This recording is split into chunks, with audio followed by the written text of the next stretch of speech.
छोड़ सतगुरु रामपाल जी परमेश्वर जी की जय हो। परम पिता परमात्मा सारी सृष्टि के रचनहार, कुल मालिक, असंख्य ब्रह्मांडों के स्वामी, जगत गुरु, तीनों लोकों में प्रवेश करके सबका भरण पोषण करने वाले राजाधिराज, आत्माधार, नाथों के नाथ, देवों के देव महादेव, सर्वेश्वर महेश्वर, मृत्युंजय, अजरो अमर, आदि अनादि सनातनी प्रभु, जगत पिता जगदीश्वर, श्री श्री 1008 की उपाधि के वास्तविक अधिकारी, अकाल मूर्त शब्द स्वरूपी राम वासुदेव, सर्वगतम ब्रह्म, परम पूज्य, प्रथम पूज्य, परम संत, परम पुरुष, परम धनी, परम दयालु, सत्य कबीर, हक्का कबीर, अल्लाहु कबीर, अल्लाहु अकबर, बाखबर, अल्लाह ताला, जगत के तारणहार, जगत के मुक्तिदाता, जगत के जगन्नाथ, हारे के सहारे, हिंदुओं के राम, मुसलमानों के अल्लाह, सिखों के वाहिगुरु, ईसाइयों के मसीह, दया के सागर दया निधि, करुणा के सागर करुणा निधि, स्वयंभू परिभू, संकट मोचन, कष्ट हरण, मंगल करण, दुख भंजन, अविगत कबीर, निर्विकार निर्विषम परमात्मा, अलय अलेख सतगुरु, आदि अनादि सतगुरु, असली मर्यादा पुरुषोत्तम, असली राम, असली कृष्ण, असली घनश्याम, असली मुरारी, राजाओं के राजा, महाराजाओं के महाराजा, शहनशाहों के शहनशाह, सम्राटों के सम्राट, भगवानों के भगवान, अल्लाहों के अल्लाह, प्रभुओं के प्रभु, मसीहाओं के मसीह, सच्चे वाहिगुरु, बाबाओं के बाबा, पीरों के पीर, सेठों के सेठ, जगत सेठ, सावड़सा सेठ, सर्वगुण संपन्न, अनंत कोटि कलाओं के स्वामी, अनंत कोटि ब्रह्मांडों के नायक, योगियों में महायोगी, ध्यानियों में महाध्यानी, सिद्धों में परम सिद्ध, ज्ञानियों में तत्वज्ञानी, ब्रह्म ज्ञानी, महाज्ञानी, परम ज्ञानी, सर्वश्रेष्ठ ज्ञानी, विज्ञानी, युवा कबीर, समर्थ कबीर, असमवात, अमित ओझा, सच्चे रहनुमा, करीम अल्लाह, सुभान अल्लाह, दुनिया के अंतिम पैगंबर, 8 सितंबर 1951 से गांव धनाना, जिला सोनीपत, हरियाणा, भारतवर्ष की पावन भूमि पे प्रकट रियल कल की भगवान श्री नारायण साकार हरि, श्री बाबा साहेब, नूर अनंत परमात्मा, संत शिरोमणि सतगुरु रामपाल जी परमेश्वर जी के चरण कमल में साध संगति से जुड़े हुए देश विदेश से आप और हम सभी सत्सेवक भाई बहनों का अनंत कोटि दंडवत प्रणाम। सत्साई भाई और बहनों, दया परम पिता परमेश्वर जी की, सारी सृष्टि के सर्जनहार सतगुरु रामपाल जी भगवान की, जिनके शुभ आशीर्वाद से, विशेष आशीर्वाद से, उन्हीं के कर कमल से लिखित पवित्र पुस्तक जीने की राह के ऊपर वीडियो बनाने की श्रृंखला जारी है। इसी श्रृंखला में आज हमारा ये 23वें नंबर का वीडियो है। प्रत्येक वीडियो में गुरुदेव भगवान के आशीर्वाद से हमें बहुत कुछ अध्यात्म के विषय में जानने और समझने को मिल रहा है। भाई और बहनों, इन सभी बातों से हमारा विश्वास हमारे गुरुदेव भगवान के चरणों में और भक्ति मार्ग पर बढ़ता ही जा रहा है, जो कि गुरुदेव भगवान चाहते हैं। तो पिछले वीडियो में गुरुदेव भगवान ने हमें एक नेक, योग्य, सुयोग्य भगत के विषय में बहुत सारी बातें बताई। साथ में परमात्मा ने गरुड़ बोध के तहत अपनी समर्थता भी बताई। आज के वीडियो में गुरुदेव भगवान ने हनुमान बोध को शामिल किया है, यानी त्रेता युग में श्री रामचंद्र जी के परम भगत हनुमान जी की जीवनी के विषय में कुछ बातें परमेश्वर ने यहाँ पर शामिल की हैं। साथ ही रामायण का भी कुछ आंशिक अंश यहाँ पर लिया गया है। यानी आज से पहले हमें रामायण और महाभारत के नाम पे जो भी कुछ पढ़ाया गया केवल ज़्यादातर लोक वेद था, सुनी सुनाई बातें, दंत कथाएं, सत्यता से कोसों दूर। अब हनुमान बोध के माध्यम से पूज्य गुरुदेव भगवान हमें बहुत सारी सत्य कथाएं, सत्य बातें सुनाने जा रहे हैं। तो भाई और बहनों, पवित्र पुस्तक जीने की राह, वीडियो नंबर 23 और पेज नंबर 184, अध्याय हनुमान बोध का सारांश। कबीर सागर के पृष्ठ 113 पर 12वां अध्याय हनुमान बोध है। कबीर सागर के इस अध्याय में पवन सुत हनुमान जी को शरण में लेने का प्रकरण है। धर्मदास जी ने प्रश्न किया कि हे परमेश्वर कबीर बंदी छोड़ जी, क्या आप अच्छी आत्मा पवन पुत्र हनुमान जी को भी मिले हो? उत्तर परमेश्वर कबीर जी का, हाँ, क्योंकि ये परमात्मा प्रत्येक आत्माओं को मिलता है। जब ये परमेश्वर इस पृथ्वी पे आता है संत रूप में, ऋषि रूप में, तो ये परमात्मा उस समय की तमाम मानव शरीरधारी आत्माओं को, स्त्री या पुरुषों को अपनी जानकारी अवश्य पहुंचाता है। फिर धर्मदास जी ने प्रश्न किया, हे प्रभु, क्या उन्होंने भी आपके ज्ञान को स्वीकारा? वे तो मेरे की तरह राम उर्फ विष्णु जी में अटूट श्रद्धा रखते थे। उनको आपकी शरण में लेना तो सूर्य पश्चिम से उदय करने समान है। धर्मदास ने कहा कि हनुमान जी तो श्री रामचंद्र जी के कट्टर पुजारी थे, उनको अपनी शरण में लेना तो सूर्य को पूर्व के बजाय पश्चिम से उदय करने के समान है। भाई परमात्मा उसी को कहते हैं, सतगुरु उसी को कहते हैं। सतगुरु जो चावे सो कर ही, भरम पड़ो मत कोई। उत्तर दिया कबीर परमेश्वर सतगुरु रामपाल जी भगवान ने। परमेश्वर कबीर जी ने धर्मदास को पवन तनय हनुमान जी को शरण में लेने का वृतांत बताया। आप जी पढ़े सरलार्थकर्ता रामपाल दास द्वारा हनुमान जी को कैसे परमेश्वर कबीर जी ने शरण में लिया तथा रामायण का संक्षिप्त वर्णन। रामायण ग्रंथ में प्रकरण आता है कि एक बाली नाम का राजा था, उसका भाई सुग्रीव था। यानी हनुमान जी का प्रथम बार श्री रामचंद्र जी से कैसे मिलन हुआ, कैसे उनकी भेंट हुई, परमात्मा वहां से शुरू कर रहे हैं। रामायण ग्रंथ में प्रकरण आता है कि एक बाली नाम का राजा था, उसका भाई सुग्रीव था। किसी कारण से बाली ने अपने भाई सुग्रीव को अपने राज्य से निकाल दिया, उसकी पत्नी को अपने कब्जे में पत्नी बनाकर रखा। सुग्रीव दूर देश में मायूस भ्रमण कर रहा था। हनुमान जी राम राम करते हुए एक पहाड़ पर बैठे दिखाई दिए। जिस समय हनुमान जी से श्री रामचंद्र जी की मुलाकात भी नहीं हुई थी, श्री हनुमान जी जानते भी नहीं थे कि दशरथ पुत्र रामचंद्र कौन है, उस समय हनुमान जी राम राम का जाप किया करते थे। राम राम का, राम राम शब जगत बखाने, आदि राम कोई बिरला जाने। दशरथ पुत्र श्री रामचंद्र जी से पहले तो सतयुग में इंसान थे, सतयुग में भी लोग राम राम का जाप किया करते थे। तो वो वास्तव में असली राम कौन है? जो त्रेता युग में जन्मे दशरथ पुत्र श्री रामचंद्र जी से पहले भी था। सतयुग के प्राणी भी उस राम का नाम जाप किया करते थे। तो हनुमान जी जिस समय तक रामचंद्र जी को जानते भी नहीं थे, मिले भी नहीं थे, उससे पहले ही राम नाम का जाप किया करते थे। यानी वास्तव में वो राम कौन है? श्री राम तो केवल श्री दशरथ के बेटे के शरीर का नाम था, उसकी पहचान थी। ये राम राम कोई मुक्ति का मंत्र नहीं है, कोई जपने का मंत्र नहीं है, कोई मोक्ष मंत्र नहीं है। हनुमान जी राम राम करते हुए एक पहाड़ पर बैठे दिखाई दिए, क्योंकि ये सत्य कथा बताई जा रही है। आज से पहले हमने केवल सुनी सुनाई बातें सुनी है, दंत कथा सुनी है, लोकवेद सुना है, आदि अधूरी रामायण की बातें सुनी है। अब ये सत्यनारायण कथा आप सतगुरु रामपाल जी परमेश्वर जी के कर कमल से लिखित इस पुस्तक से सुनने जा रहे हैं। रिंचक भर भी, यानी रिंच मात्र भी आपको इसमें झूठ का समावेश नहीं मिलेगा, क्योंकि ये परमात्मा स्वयं त्रेता युग में मुनिंदर ऋषि के नाम से प्रकट थे। ये कबीर परमात्मा त्रेता युग में मुनिंदर ऋषि के नाम से प्रकट थे, जिन्होंने श्री हनुमान जी को अपनी शरण में लिया था। हनुमान जी राम राम करते हुए एक पहाड़ पर बैठे दिखाई दिए। दोनों की मित्रता हो गई, सुग्रीव की और हनुमान जी दोनों की मित्रता हो गई। सुग्रीव ने अपना दुख हनुमान जी से साझा किया। हनुमान जी ने शरणागत सुग्रीव की सहायता करने का वचन दिया। हनुमान जी ने सुग्रीव को वचन दे दिया कि ठीक है भाई सुग्रीव, अगर ऐसी बात है तो मैं तेरे भाई के साथ में युद्ध करूंगा, बाली के साथ में, और मैं तेरे को तेरा राज्य वापस दिलाऊंगा। लेकिन कुछ देर बाद जब बातें और आगे बढ़ी और सुग्रीव ने जब बाली की हकीकत बताई कि उसको एक वरदान प्राप्त है ब्रह्मा जी से, वो जिसके साथ आमने सामने की लड़ाई लड़ता है तो बाली के पास सामने वाले की आदि शक्ति आ जाती है, और बाली की तो बाली के पास है ही, इसलिए उसको कोई जीत नहीं सकता। उसके बाद हनुमान जी भी ठंडे पड़ गए। हनुमान जी ठंडे पड़ गए, पहले तो वचन दे दिया बिना सोचे समझे, और जब देखा कि बाली को तो ऐसा वरदान प्राप्त है, अगर आमने सामने की कोई लड़ाई लड़ेगा तो वो बाली को जीत ही नहीं सकता।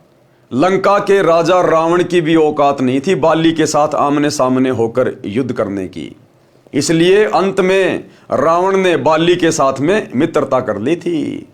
तो जब हनुमान जी को सुग्रीव ने यह बात बताई तो हनुमान जी के भी हवा निकल गई हनुमान जी की, और हनुमान जी भी चुपचाप हो गए कि अब क्या करूं मैं। सुग्रीव ने अपना दुख हनुमान जी से साझा किया। हनुमान जी ने शरणागत सुग्रीव की सहायता करने का वचन दिया। सुग्रीव ने हनुमान जी को बताया कि बाली में ऐसी सिद्धि है कि कोई उससे युद्ध करता है तो सामने वाले की आदि शक्ति बाली में प्रवेश कर जाती है। ये बात जानकर हनुमान जी भी शांत रहे। अब हनुमान जी भी चुपचाप हो गए इस बात को सुनकर, और युद्ध करने का इरादा त्याग दिया। उस समय रामचंद्र पुत्र राजा दशरथ जी को वनवास हुआ। उस समय दशरथ के बेटे श्री रामचंद्र जी को वनवास हो गया था। उसकी पत्नी सीता जी तथा भाई लक्ष्मण जी भी वन में साथ गए थे। श्रीलंका के राजा रावण की बहन शूर्पणखा ने लक्ष्मण को देखा तो उससे विवाह करने का प्रस्ताव रखा। लक्ष्मण ने कहा कि मेरा विवाह हो चुका है। लक्ष्मण की पत्नी का नाम उर्मिला था। शूर्पणखा ने बार बार विवाह करने का आग्रह किया तो शेषनाग अवतार लक्ष्मण ने क्रोधवश उसका नाक काट दिया। शूर्पणखा ने अपनी दुर्दशा की दास्तां अपने भाई रावण से सुनाई और पूरा पता बताया। रावण ने प्रतिशोध लेने के लिए राम की पत्नी सीता का अपहरण करने की योजना बनाई। साधु वेश बनाकर अपने मामा मारीच के सहयोग से रावण ने सीता जी का अपहरण कर लिया। अब देखो भाई और बहनों, साथ साथ हमने शिक्षा लेकर चलना है। रावण की बहन ने लक्ष्मण से शादी करने का प्रस्ताव रखा।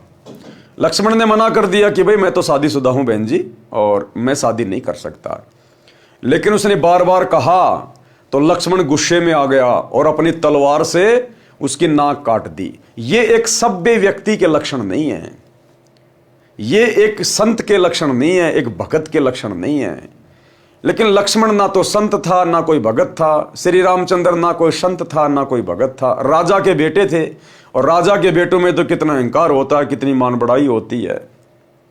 तो हमने इन बातों का ध्यान रखना है। जो हमारी मर्यादाओं में नहीं है हमने हाथ जोड़ के क्षमा मांग लेनी है कि भाई देखो मैं शादीशुदा हूं और मैं आपके शादी के प्रस्ताव को स्वीकार नहीं कर सकता। उसके बाद कोई कितना ही जोर डाले, कितना ही दबाव डाले, यदि हमने शादी नहीं करनी है तो प्यार प्रेम से मना ही करना है। हमने गुस्सा नहीं करना, मार पिटाई नहीं करनी, वाद विवाद नहीं करनी, काम चाहे कोई भी हो। लेकिन लक्ष्मण ने यहां पर गलती की और लक्ष्मण की वो गलती आगे चलकर महाविनाश में तब्दील हो गई, महाविनाश में। तो लक्ष्मण जैसी गलती हम भाई बहनों ने बिल्कुल भी वर्तमान कलयुग की पिछली पीढ़ी में किसी के साथ में गुस्सा करके, लड़ाई झगड़ा करके या क्रोध करके नहीं करनी है।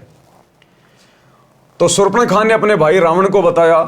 अब रावण ने अपनी बहन की बेइज्जती का बदला लेने के लिए और साधु का वेश बनाकर और अपने मामा मारीच के सहयोग से सीता जी का अपहरण कर लिया।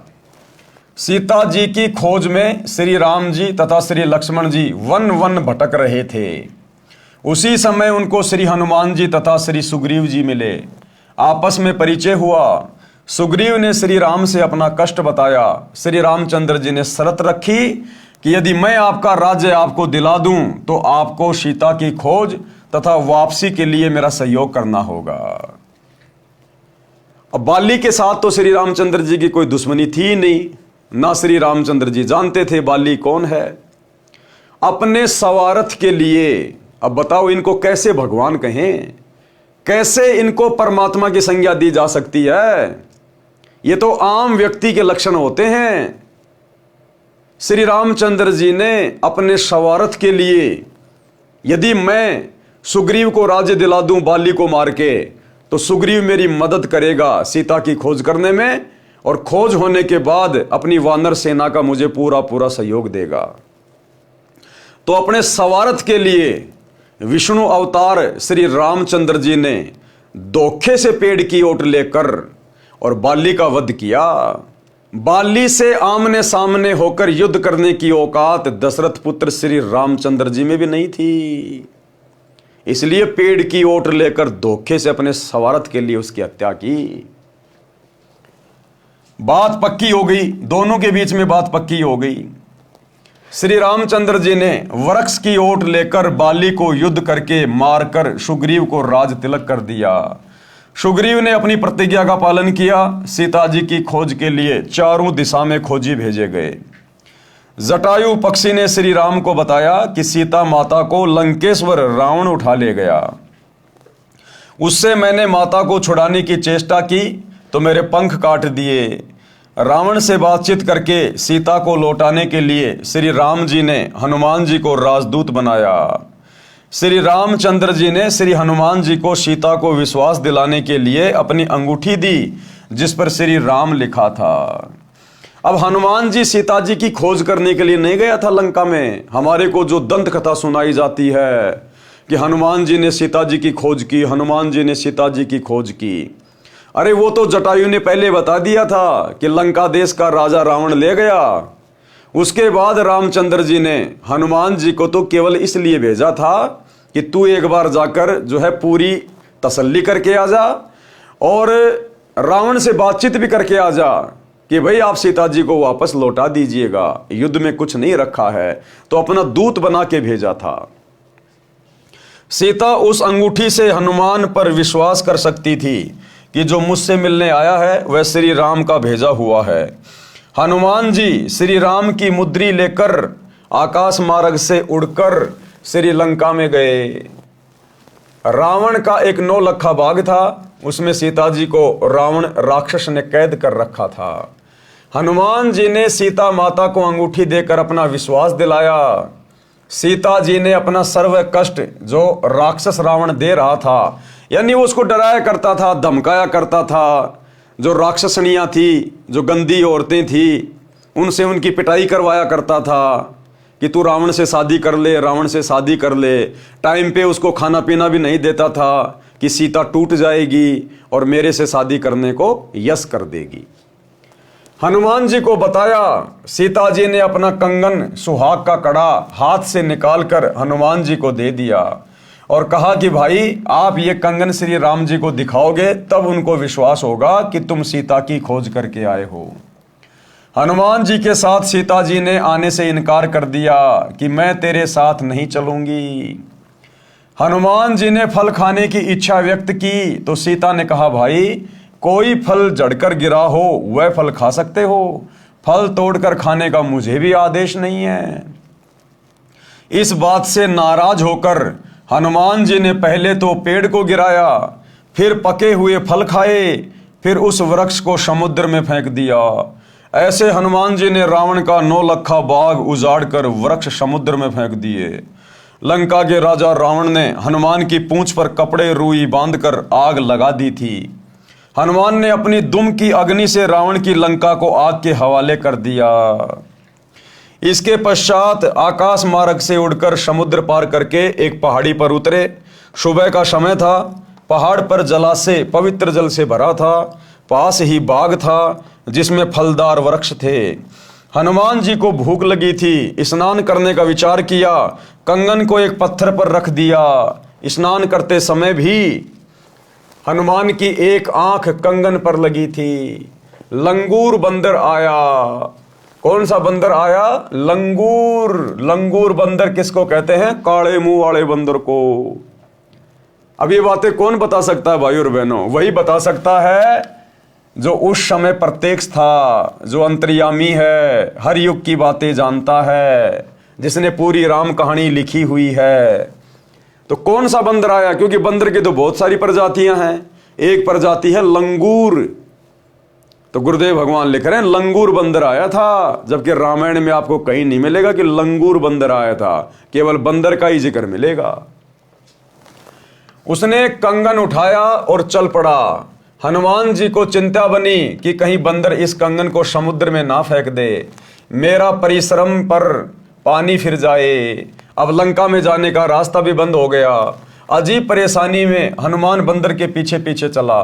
देखते देखते बंदर ने वह कंगन एक ऋषि की कुटिया के बाहर रखे एक घड़े में डाल दिया और आगे दौड़ गया। हनुमान जी ने राहत की सांस ली। अब वहां उस कुटिया में मुनिंदर ऋषि नाम से यही कबीर परमात्मा सतगुरु रामपाल जी भगवान बैठे थे, जो त्रेता युग में मुनिंदर ऋषि के नाम से प्रकट थे। उस कुटिया में मुनिंदर ऋषि के रूप में गुरुदेव भगवान बैठे हुए थे।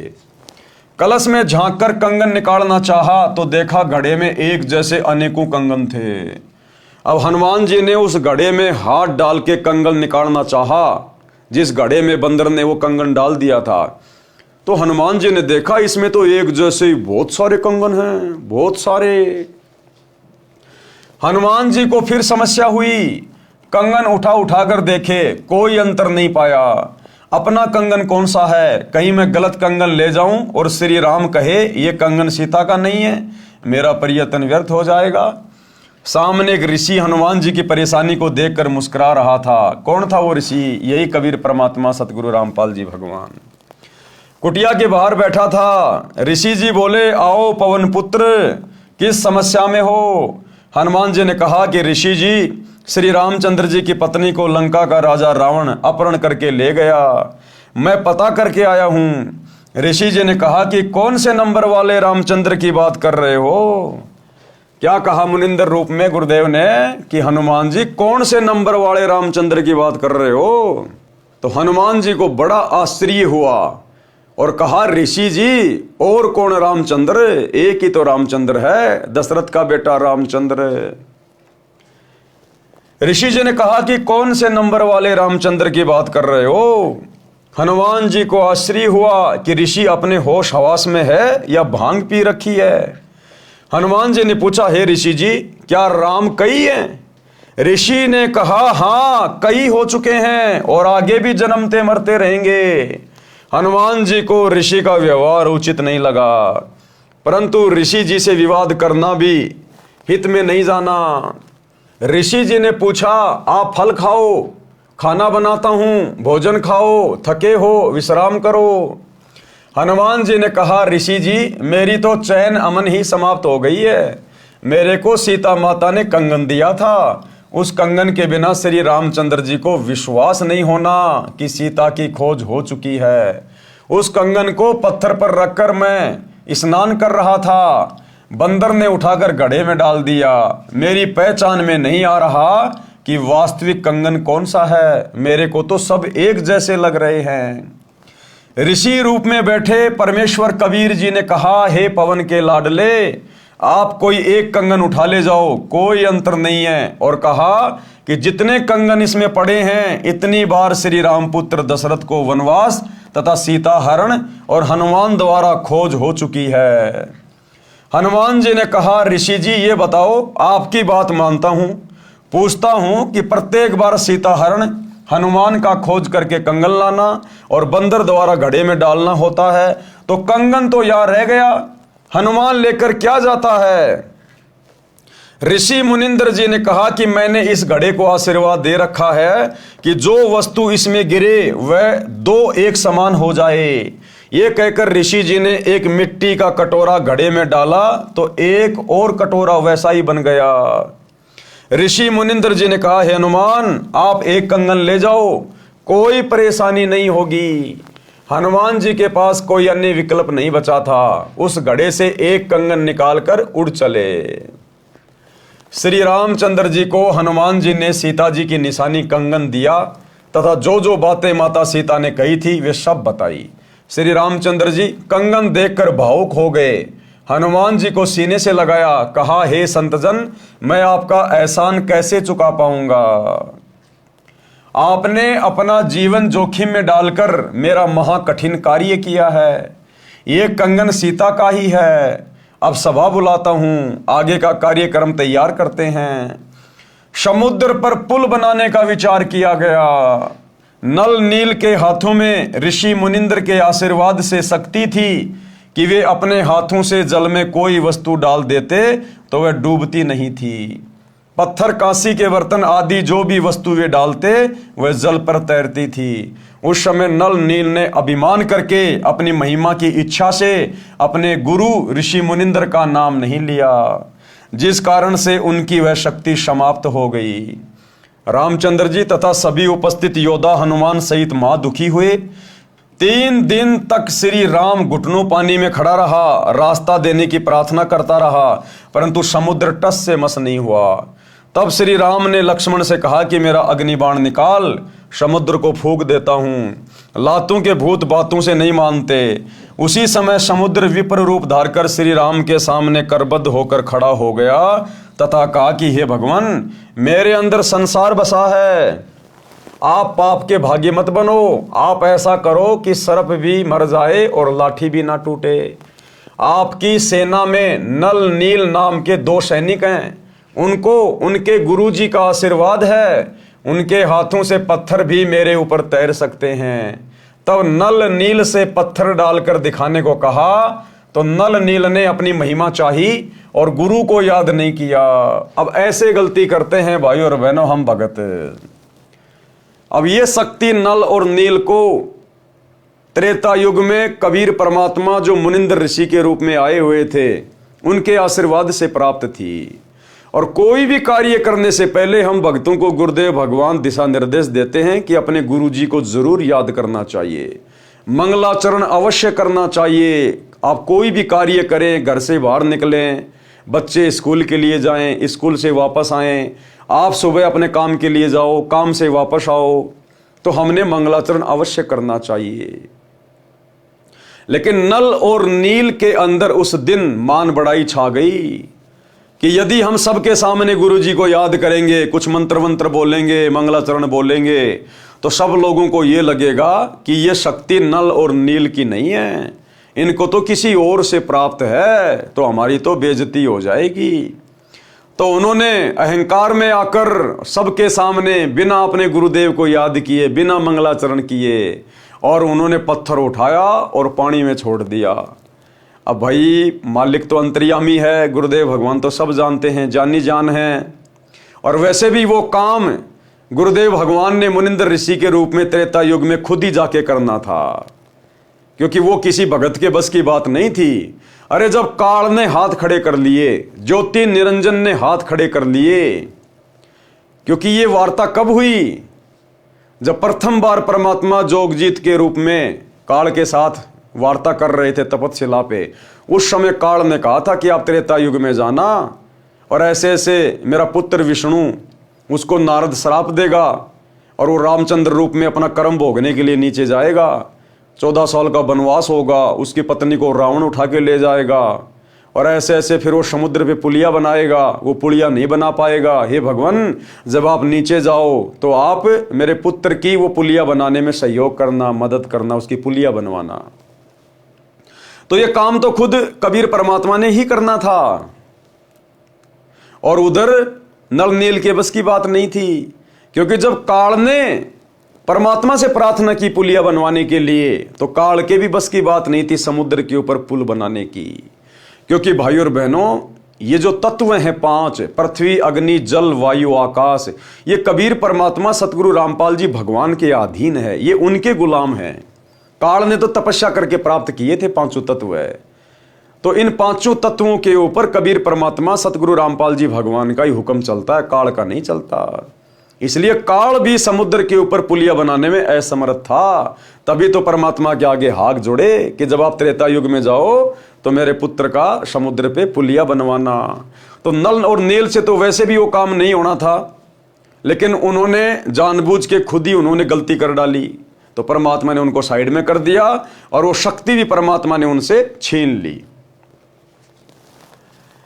तब नल नील से पत्थर डालकर दिखाने को कहा तो नल नील ने अपनी महिमा चाही और गुरु को याद नहीं किया, जिस कारण से ऋषि मुनिंद्र जी ने उनकी शक्ति छीन ली। पत्थर डूब गए, समुद्र ने उनकी गलती बताई। तब नल नील ने अपने गुरु जी को याद किया। श्री रामचंद्र जी को भी महसूस हुआ कि जब गुरु अपने शिष्यों को शक्ति दे सकता है तो मेरे कार्य को भी कर सकते हैं। श्री रामचंद्र जी श्री विष्णु जी के अवतार थे। श्री विष्णु काल निरंजन के पुत्र हैं।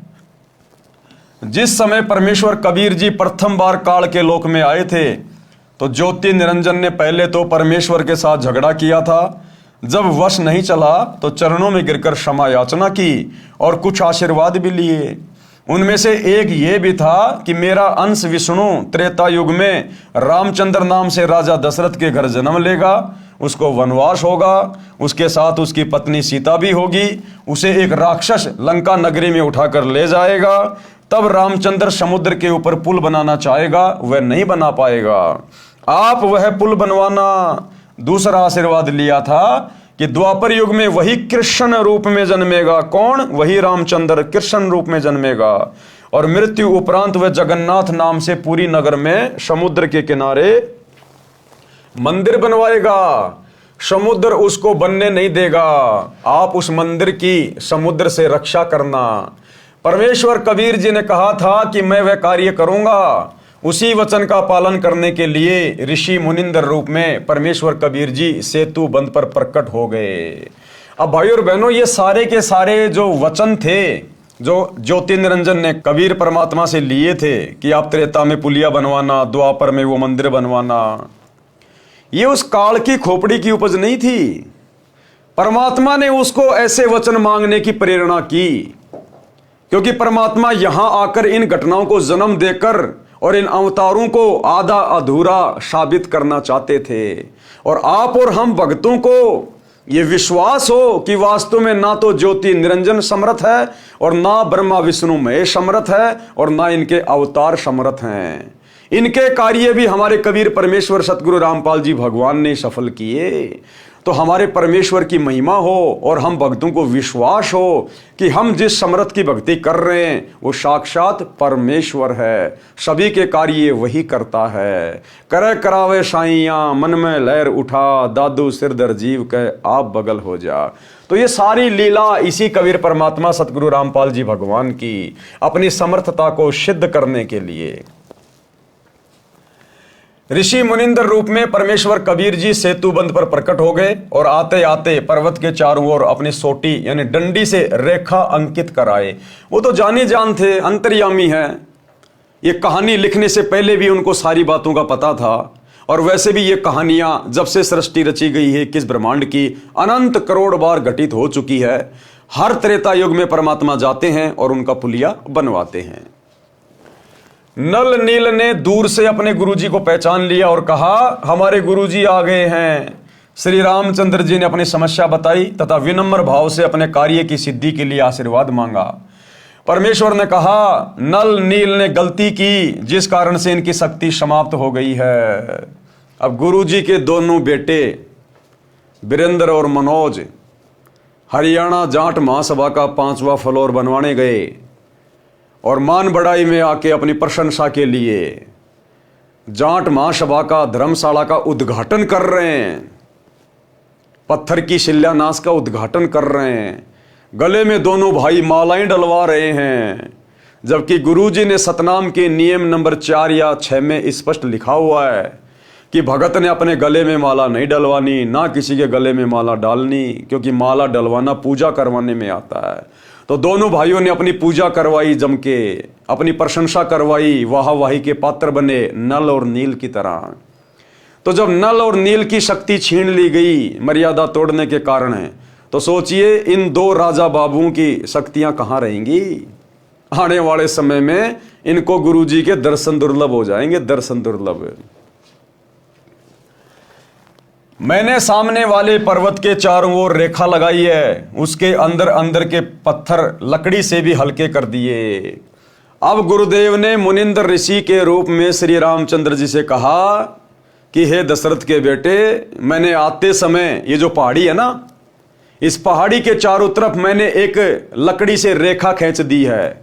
उस रेखा के अंदर अंदर जितने भी पर्वत हैं उनको उठा के पुलिया बना लो। मेरी शक्ति से सारे पत्थर हल्के हो गए हैं, वो पानी के ऊपर तैरने लगेंगे।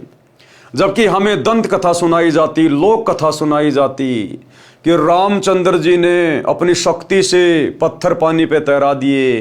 तो कोई कहता था हनुमान जी पत्थरों पे राम राम लिख रहे थे, जिस कारण से पत्थर हल्के हो गए। अब ये सत्यनारायण कथा गुरुदेव भगवान बता रहे हैं आकर कि ये सारा का सारा खेल कबीर भगवान का था। कबीर भगवान का ना राम के बस की बात थी, ना हनुमान के बस की बात थी। उनके अंदर अंदर के पत्थर लकड़ी से भी हल्के कर दिए हैं, वे डूबेंगे नहीं। हनुमान जी राम भगत थे, उन्होंने उन पत्थरों पर राम राम लिखा और उठाकर चले और रखा तो पत्थर डूबे नहीं। नल नील शिल्पकार यानी निपुण राजमिस्त्री भी थे, जिस कारण से नल तथा नील ने पत्थरों को तराश कर एक दूसरे में फंसा कर जोड़ा था। पहले श्री राम से पत्थर तिरे नहीं, नल नील भी असफल हुए। हनुमान खड़ा खड़ा राम राम ही कर रहा था, चाहता भी था कि पत्थर तैरें, परंतु सब व्यर्थ हुआ। ऋषि मुनिंद्र जी यानी कबीर जी ने पत्थर हल्के किए थे, जिस कारण से पत्थर समुद्र में डूबे नहीं थे। हनुमान जी तो अपना राम राम का पाठ करने के लिए श्रद्धा से राम राम पत्थरों पर लिख रहे थे। वे तो जहां भी बैठते थे वहीं पेड़ पौधों पर राम राम लिखते रहते थे।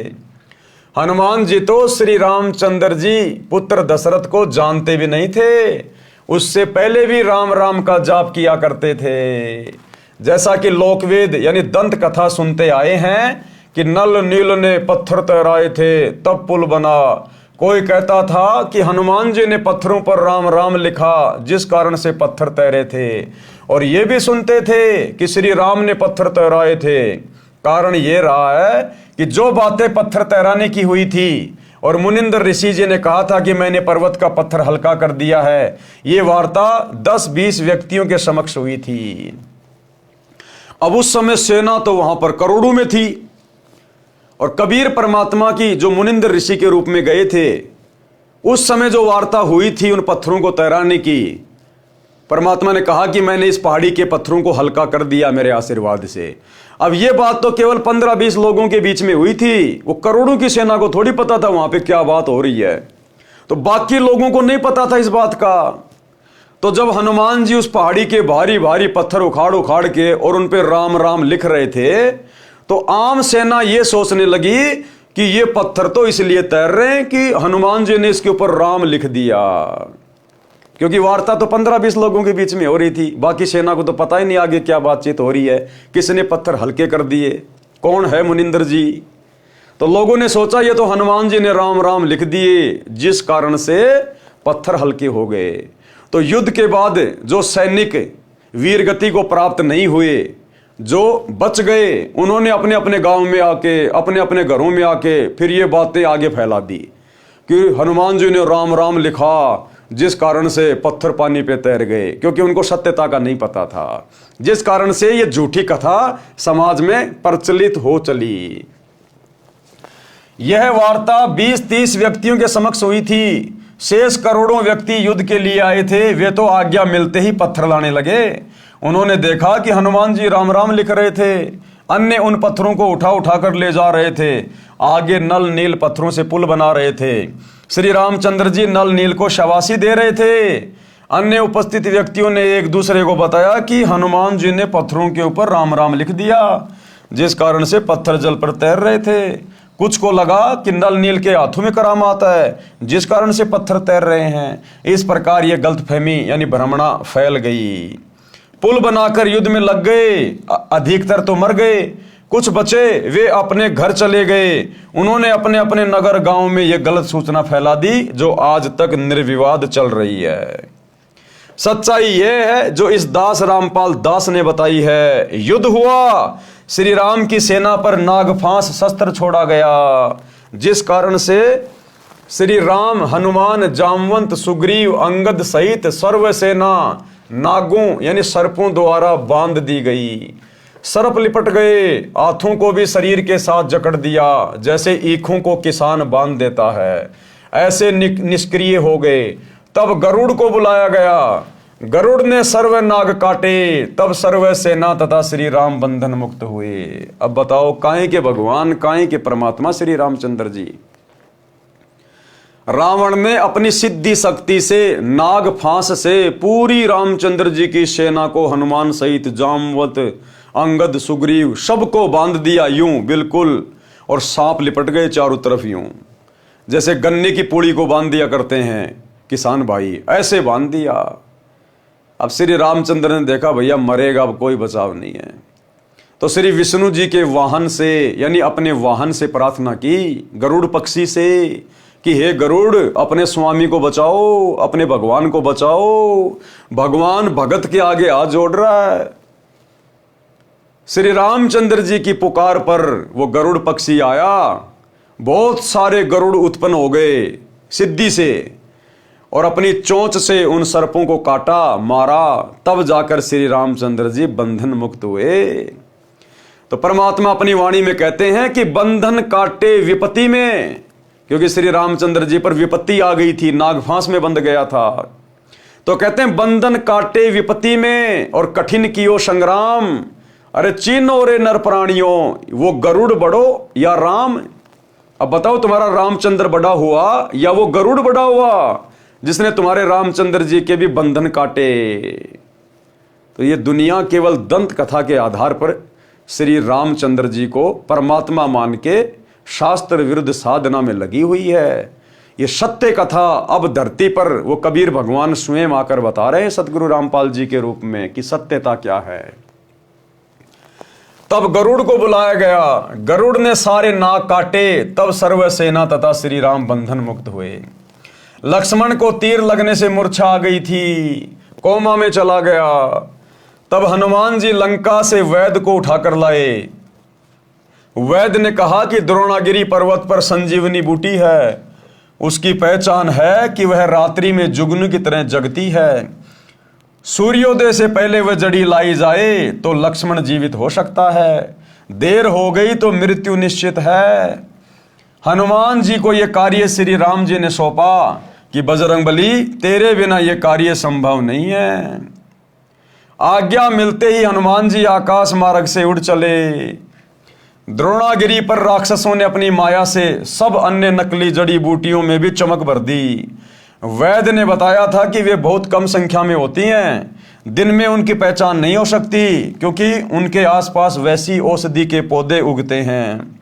हनुमान जी को समझते देर नहीं लगी, उन्होंने द्रोणागिरी पर्वत को ही उठा लिया और आकाश मार्ग से चल पड़े।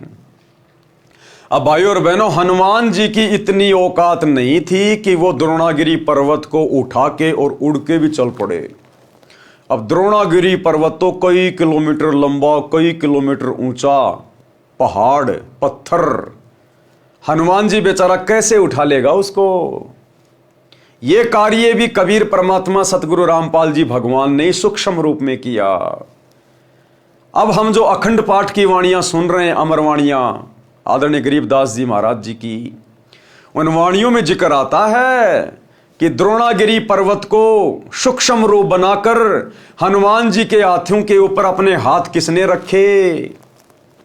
300 किलोमीटर लंबे हाथ करके कबीर परमात्मा सतगुरु रामपाल जी भगवान ने सूक्ष्म रूप में और द्रोणागिरी पर्वत को उठाया और हनुमान जी के साथ साथ उसको उड़कर चले। हनुमान जी के बस की बात नहीं थी द्रोणागिरी पहाड़ को उठा के चलना। सुनिए छोटा सा सत्संग। ग्रीव अंगद और सुग्रीव सब हनुमान हितकार,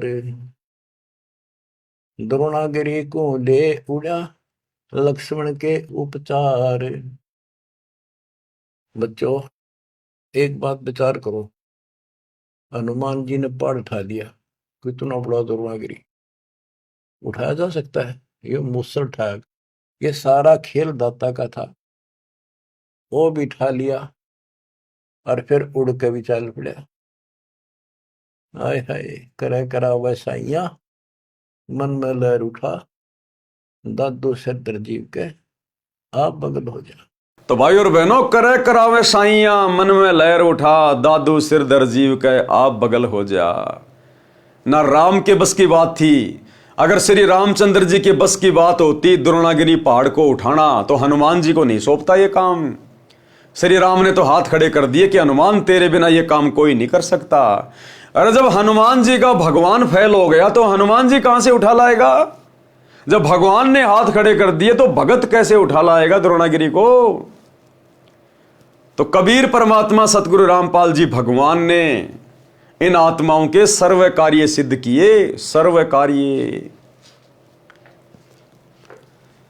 और आकाश मार्ग से चल पड़े। हनुमान जी ने लक्ष्मण और श्री राम द्वारा अपने भाई भरत के विषय में बताई शक्ति खटक रही थी। अब श्री रामचंद्र जी और लक्ष्मण जी जो वन में भटक रहे थे, वो कई बार अपने भाई भरत के विषय में बताया करते थे कि अगर आज हमारा भाई भरत होता तो अकेला इस रावण के लिए और रावण की सेना के लिए काफी है। लेकिन हनुमान जी के दिल में यह बात समाई नहीं कि जब श्री रामचंद्र जी के बस की बात नहीं, लक्ष्मण के बस की बात नहीं, रामचंद्र जी को नागफांस में बांध दिया, लक्ष्मण को शक्ति लग गई, वो कोमा में पड़ा है, और ये कह रहे अगर हमारा भाई भरत होता तो आज किसी चीज की कोई दिक्कत ही नहीं थी, वो अकेला बहुत था पूरे रावण की सेना के लिए। तो हनुमान जी के मन में ये बात समाई नहीं, इसलिए आते समय द्रोणागिरी पहाड़ को लेकर आते समय जानबूझकर हनुमान जी अयोध्या के ऊपर से आए भरत की परीक्षा लेने के लिए। हनुमान जी ने लक्ष्मण और श्री राम द्वारा अपने भाई भरत के विषय में बताई शक्ति खटक रही थी। वे कहते थे कि यदि आज भरत होते तो अकेले रावण को तथा इसके लाखों पुत्रों तथा 1.25 लाख नातियों पोतों को यमलोक भेज देते। हनुमान जी के मन में आया कि चलते चलते भरत की परीक्षा लेकर चलता हूं। भरत को पता था कि रावण तथा राम युद्ध चल रहा है। अब हनुमान जी ने क्या सोचा कि चलते चलते भरत की परीक्षा लेके चलता हूं। भाइयों और बहनों, ये भी एक भगत के, एक अच्छे भगत के लक्षण नहीं होते। एक भगत कभी दूसरे भगत की परीक्षा लेने की नहीं सोचेगा, कभी भी ये दुस्साहस नहीं करेगा। अगर कोई इस प्रकार की बातें सोचेगा तो ये फिर उसके अहंकार को दर्शाता है। अब हनुमान जी ने सोचा कि देखता हूं क्या मेरे से भी ज्यादा पावरफुल है भरत, क्या वास्तव में जो श्री रामचंद्र जी कहा करते थे क्या वास्तव में उतना पावरफुल है, क्या मेरे से भी ज्यादा बलवान है भरत। तो ये अहंकार को दर्शाता है, ये भगत को शोभा नहीं देता है। लेकिन बेचारे हनुमान जी को तत्व ज्ञान नहीं था, सच्चा गुरु प्राप्त नहीं था, इसलिए उनके मन में इस प्रकार की अहंकार पूर्ण बातें आना स्वाभाविक था। भरत को पता था कि रावण तथा राम युद्ध चल रहा है। आकाश मार्ग से पर्वत सहित हनुमान जी को जाता देख विचार किया कि कोई राक्षस जा रहा है और वो तो बहुत ज्यादा हानि कर सकता है। भरत जी ने तीर चलाया, हनुमान जी ने तीर लगने का बहाना करके हे राम करते हुए धरती पर गिर गए। पर्वत को भी धरती के ऊपर रख दिया। अब भरत ने सोचा कि भैया का युद्ध चल रहा है रावण के साथ में, और ये लगता कोई राक्षस जा रहा है इतने बड़े पहाड़ को लेके, और ये तो नुकसान कर देगा, तो क्यों ना इसको यहीं गिरा दूं। तो ये सोचकर भरत ने और तीर मारा। तो हनुमान जी ने बहाना किया, हनुमान जी को तीर लगा नहीं। हम जो इन फोटोओं में देखते हैं, जो दुनिया के घरों में लगी होती है, मंदिरों में लगी होती है, हनुमान जी पहाड़ को लेकर उड़ रहे हैं, उनके घुटने में तीर लगा है, लाल लाल खून बह रहा है। असल कथा परमात्मा बता रहा है, तीर लगा नहीं था। हनुमान जी ने नाटक किया तीर लगने का, क्योंकि उनको तो नीचे उतरना था, उनको तो भरत की परीक्षा करनी थी। पर्वत को भी धरती के ऊपर रख दिया। राम शब्द सुनकर भरत को समझते देर नहीं लगी कि यह तो कोई अपने पक्ष का है। निकट जाकर पूछा, आप कौन हो, कहां जा रहे हो, पर्वत किस लिए उठाया है। मेरा नाम भरत है, मैं श्री राम व लक्ष्मण का भाई हूं। हनुमान जी ने बताया कि मेरा नाम हनुमान है, राम रावण का युद्ध चल रहा है, आपके भाई लक्ष्मण को तीर लगने से मूर्छा आई है। वैद्य ने द्रोणागिरी पर उपचार की औषधि बताई है, मेरी पहचान में नहीं आई, इसलिए पर्वत ही ले जा रहा हूं। सूर्य उदय होने से पहले पहुंचना है, अन्यथा लक्ष्मण की मृत्यु हो जाएगी। आपने बिना सोचे समझे तीर मार दिया, अब मैं कैसे समय पर पहुंच पाऊंगा। सूर्योदय के पश्चात लक्ष्मण संसार में नहीं रहेगा। भरत ने तीर मारने का कारण बताया तथा कहा, हे अंजनी के लाल, चिंता ना करो, आप द्रोणागिरी को उठाओ और बाण के अगले भाग पर बैठो, अपने दोनों पैर आगे पीछे करके खड़े हो जाओ, मैं तीर द्वारा आपको पर्वत सहित आपसे भी पहले लंका में भेज दूंगा। अब हनुमान जी का तो चेहरा सफेद हो गया कि मैं तो अपने आप को ही बहुत ज्यादा महाबली समझ रहा था, ताकतवर समझ रहा था, तू तो भरत के आगे कुछ भी नहीं है। और असल में भाई और बहनों, ये बात कहने वाला उस समय भरत नहीं था, क्योंकि परमात्मा अहंकार को तोड़ता है। तो हनुमान जी में अहंकार हो गया था, और हनुमान जी परमात्मा की आत्मा थी, वो भगत था, और भगत के अंदर अहंकार परमात्मा को पसंद नहीं है। तो उस समय फिर भरत के रूप में सारा का सारा खेल फिर कबीर परमात्मा सतगुरु रामपाल जी भगवान ने अपने हाथ में ले लिया। ये सूक्ष्म होता है, भरत को भी लग रहा है कि मैं ही बोल रहा हूं ये सारी बातें, लेकिन उस समय सूक्ष्म रूप में परमात्मा सब कुछ कर रहा होता है। जैसे हनुमान जी को लग रहा था कि पहाड़ मैं ही उठा के ले आया, मैं ही लेके जा रहा हूं, लेकिन सूक्ष्म रूप में परमात्मा की शक्ति थी। तो जो कर रहा होता है उसको भी ये महसूस नहीं होता कि मैं नहीं कर रहा, और उसके रूप में कर भी ये परमात्मा देता है। तो उस समय हनुमान जी का अहंकार तोड़ने के लिए इस प्रकार के शब्द भरत के मुख से कबीर परमेश्वर सतगुरु रामपाल जी भगवान कह रहे थे। हनुमान ने कहा, भाई तुमने तो सारा काम बिगाड़ दिया। अब सुबह सूर्य उदय होने से पहले यदि मैं लंका नहीं पहुंचा तो भाई लक्ष्मण नहीं बचेगा। तो भरत ने कहा, परमात्मा की शक्ति से कहा, जिस प्रकार वो भैंसा 650 साल पहले बनारस के तोताद्री शहर में कबीर परमात्मा ने आशीर्वाद दिया, वो भैंसा वेद मंत्र बोलने लग गया। ऐसे ही परमेश्वर कबीर जी की शक्ति से बोला कि हनुमान जी चिंता मत करो अंजनी के लाल, ये मेरा तीर है। तीर, इस तीर के आगे वाले भाग पे तू इस पर्वत को उठा के और आगे पीछे पैर करके खड़ा हो जा। मैं तेरे को, तू सुबह की बात कर रहा है, तेरे को अभी भेज देता हूं मैं। तो हनुमान जी को तो विश्वास नहीं हुआ कि तीर के अगले भाग पे, तीर को अगर यूं पकड़ा जाए और उसके आगे के भाग पे यदि कोई 5 किलो वस्तु भी लटका दे, आदमी एक हाथ से रोक नहीं सकता। अगर उसके हाथ में लटकाई जाए तो रोक लेगा, लेकिन हाथ से तीर पकड़ना और तीर के भी आगे वाले भाग पे वो वजन रखना आम आदमी नहीं उठा सकता। उठा ही नहीं सकता आदमी, चाहे कितना बड़ा, चाहे कोई पहलवान क्यों ना हो।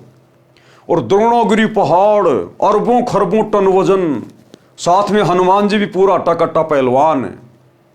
और तीर के अगले भाग के ऊपर हनुमान जी को बैठा दिया, नीचे जमीन पे तीर रख के, और हनुमान जी पहाड़ को लेके यूं खड़े हो गए। और लक्ष्मण के रूप में कबीर भगवान सतगुरु रामपाल जी ने एक हाथ से वो तीर उठाया यूं, और जैसे मारने लगा उसी समय हनुमान जी बोला, बस बस भाई साहब, बस बस बस बस, आपने मेरी आंखें खोल दी। मैं तो आपकी परीक्षा ले रहा था, मेरे को तो विश्वास नहीं हो रहा था, क्योंकि आपके दोनों भाई आपकी शक्ति के विषय में आपकी प्रशंसा किया करते थे। अरे जब आपने मुझ हनुमान सहित द्रोणागिरी पहाड़ को अपने तीर पे जमीन से अपनी छाती तक उठा लिया, तो भाई आप तो भेज भी सकते हो।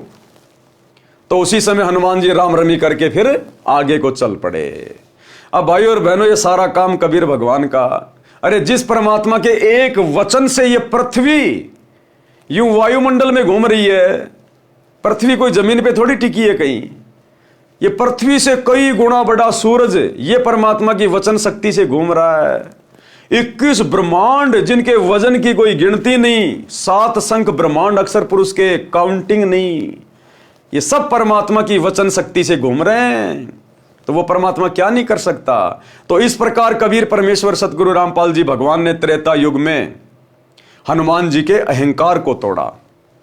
आप द्रोणागिरी को उठाओ और बाण के अगले भाग पर बैठो, अपने दोनों पैर आगे पीछे करके खड़े हो जाओ, मैं तीर द्वारा आपको पर्वत सहित आपसे भी पहले लंका में भेज दूंगा। हनुमान जी को अपनी शक्ति पर अत्यधिक गर्व था, यानी घमंड था। जमीन पर रखे तीर पर दोनों पैर जचाकर पर्वत को हाथ पर उठाकर हनुमान जी खड़े हो गए। भरत जी ने तीर को हनुमान जी तथा पर्वत सहित धरती से उठाकर धनुष की प्रतंचा पर चढ़ाने के लिए अपनी छाती के बराबर लाकर छोड़ने लगे। तो हनुमान जी को आश्चर्य हुआ कि मेरे तथा द्रोणागिरी के भार को ऐसे उठा लिया जैसे केवल तीर को ही उठाया है। हनुमान जी ने कहा, हे दशरथ के लाल, मैं तो आपकी परीक्षा ले रहा था, मैं स्वस्थ हूं, मैं स्वयं उड़कर समय से पहले पहुंच जाऊंगा। आपकी प्रशंसा आपके दोनों भाई किया करते थे। यदि भरत होता तो अकेला ही रावण तथा रावण की सेना के लिए पर्याप्त था। अब हनुमान जी बोला, मैं तो अकेला ही उड़ के ले जाऊंगा पहाड़ को। वो भी उसका घमंड था। उस समय उस पहाड़ को उठाने की शक्ति भी कबीर परमात्मा सतगुरु रामपाल जी भगवान ही दे रहे थे। तो हनुमान जी ने कहा कि मेरे को उनकी बातों पर विश्वास नहीं हो पा रहा था, आज अपनी आंखों से देख रहा हूं, आप वास्तव में सूरवीर तथा बलवान हो। आपने मेरा भी अभिमान चकनाचूर कर दिया। ये कहकर हनुमान जी उस तीर से ही छलांग लगाकर उड़ गए। उस समय तीर टस से मस नहीं हुआ। जब हनुमान जी ने छलांग लगा के उड़ान भरी, वो तीर टस से मस नहीं हुआ, यूं का यूं रहा। अगर भरत होता तो टस से मस तो क्या, जान निकल जाती। भरत की बेचारे की कहां औकात जो वो तीर को उठा ले, द्रोणागिरी पर्वत के भार को उठा ले। सारा काम कबीर परमात्मा का। तीर टस से मस नहीं हुआ। ये दुनिया भर के तारे सितारे, सूर्य चांद नक्षत्र ग्रह उपग्रह सूरज पृथ्वी, ये टस से मस नहीं हो रहे, टस से मस परमेश्वर की वचन शक्ति में बंधे हुए हैं। तो इसी प्रकार वो तीर भी टस से मस नहीं हुआ, क्योंकि उस समय भरत को सूक्ष्म रूप से सारी शक्ति कबीर परमात्मा ने प्रदान कर रखी थी। विचार करने की बात है। देखो गुरुजी क्या कह रहे हैं कि बच्चों विचार करने की बात है, ये भरत के बस की बात नहीं थी। यदि कोई वजन उठाता है तो दोनों हाथों से या एक हाथ से पकड़कर उठा लेता है, परंतु उसी वजन को किसी डंडे से उठाना चाहे तो कदापि नहीं उठा सकता। उस डंडे से, उस तीर से, एक हाथ से कोई कैसे इतना वजन उठा लेगा और अपनी छाती तक ले आएगा। तो गुरुजी कह रहे हैं बच्चों विचार करने की बात है। अब तुम सोचो वो काम किसने किया होगा? तो वो काम हमारे गुरुदेव भगवान ने किया, कबीर परमात्मा ने किया।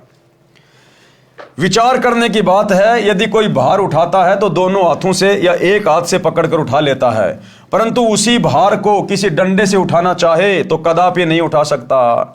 थोड़े वजन को ही डंडे से उठा सकता है। भरत जी ने महाबली हनुमान जी तथा द्रोणागिरी को धरती से 50 फुट ऊपर उठा लिया, 50 फुट ऊपर अपनी छाती तक, क्योंकि परमात्मा ने बताया त्रेता युग में हाइट कम से कम 70 से 80 फुट थी। तो 50 फुट उठा लिया अपनी छाती तक, तो 30 फुट ऊपर का हिस्सा और 50 फीट नीचे का हिस्सा। थोड़े भार को ही डंडे से उठा सकता है। भरत जी ने महाबली हनुमान जी तथा द्रोणागिरी को धरती से 50 फुट ऊपर उठा दिया। त्रेता युग में मनुष्य की ऊंचाई लगभग 70 या 80 फुट होती थी।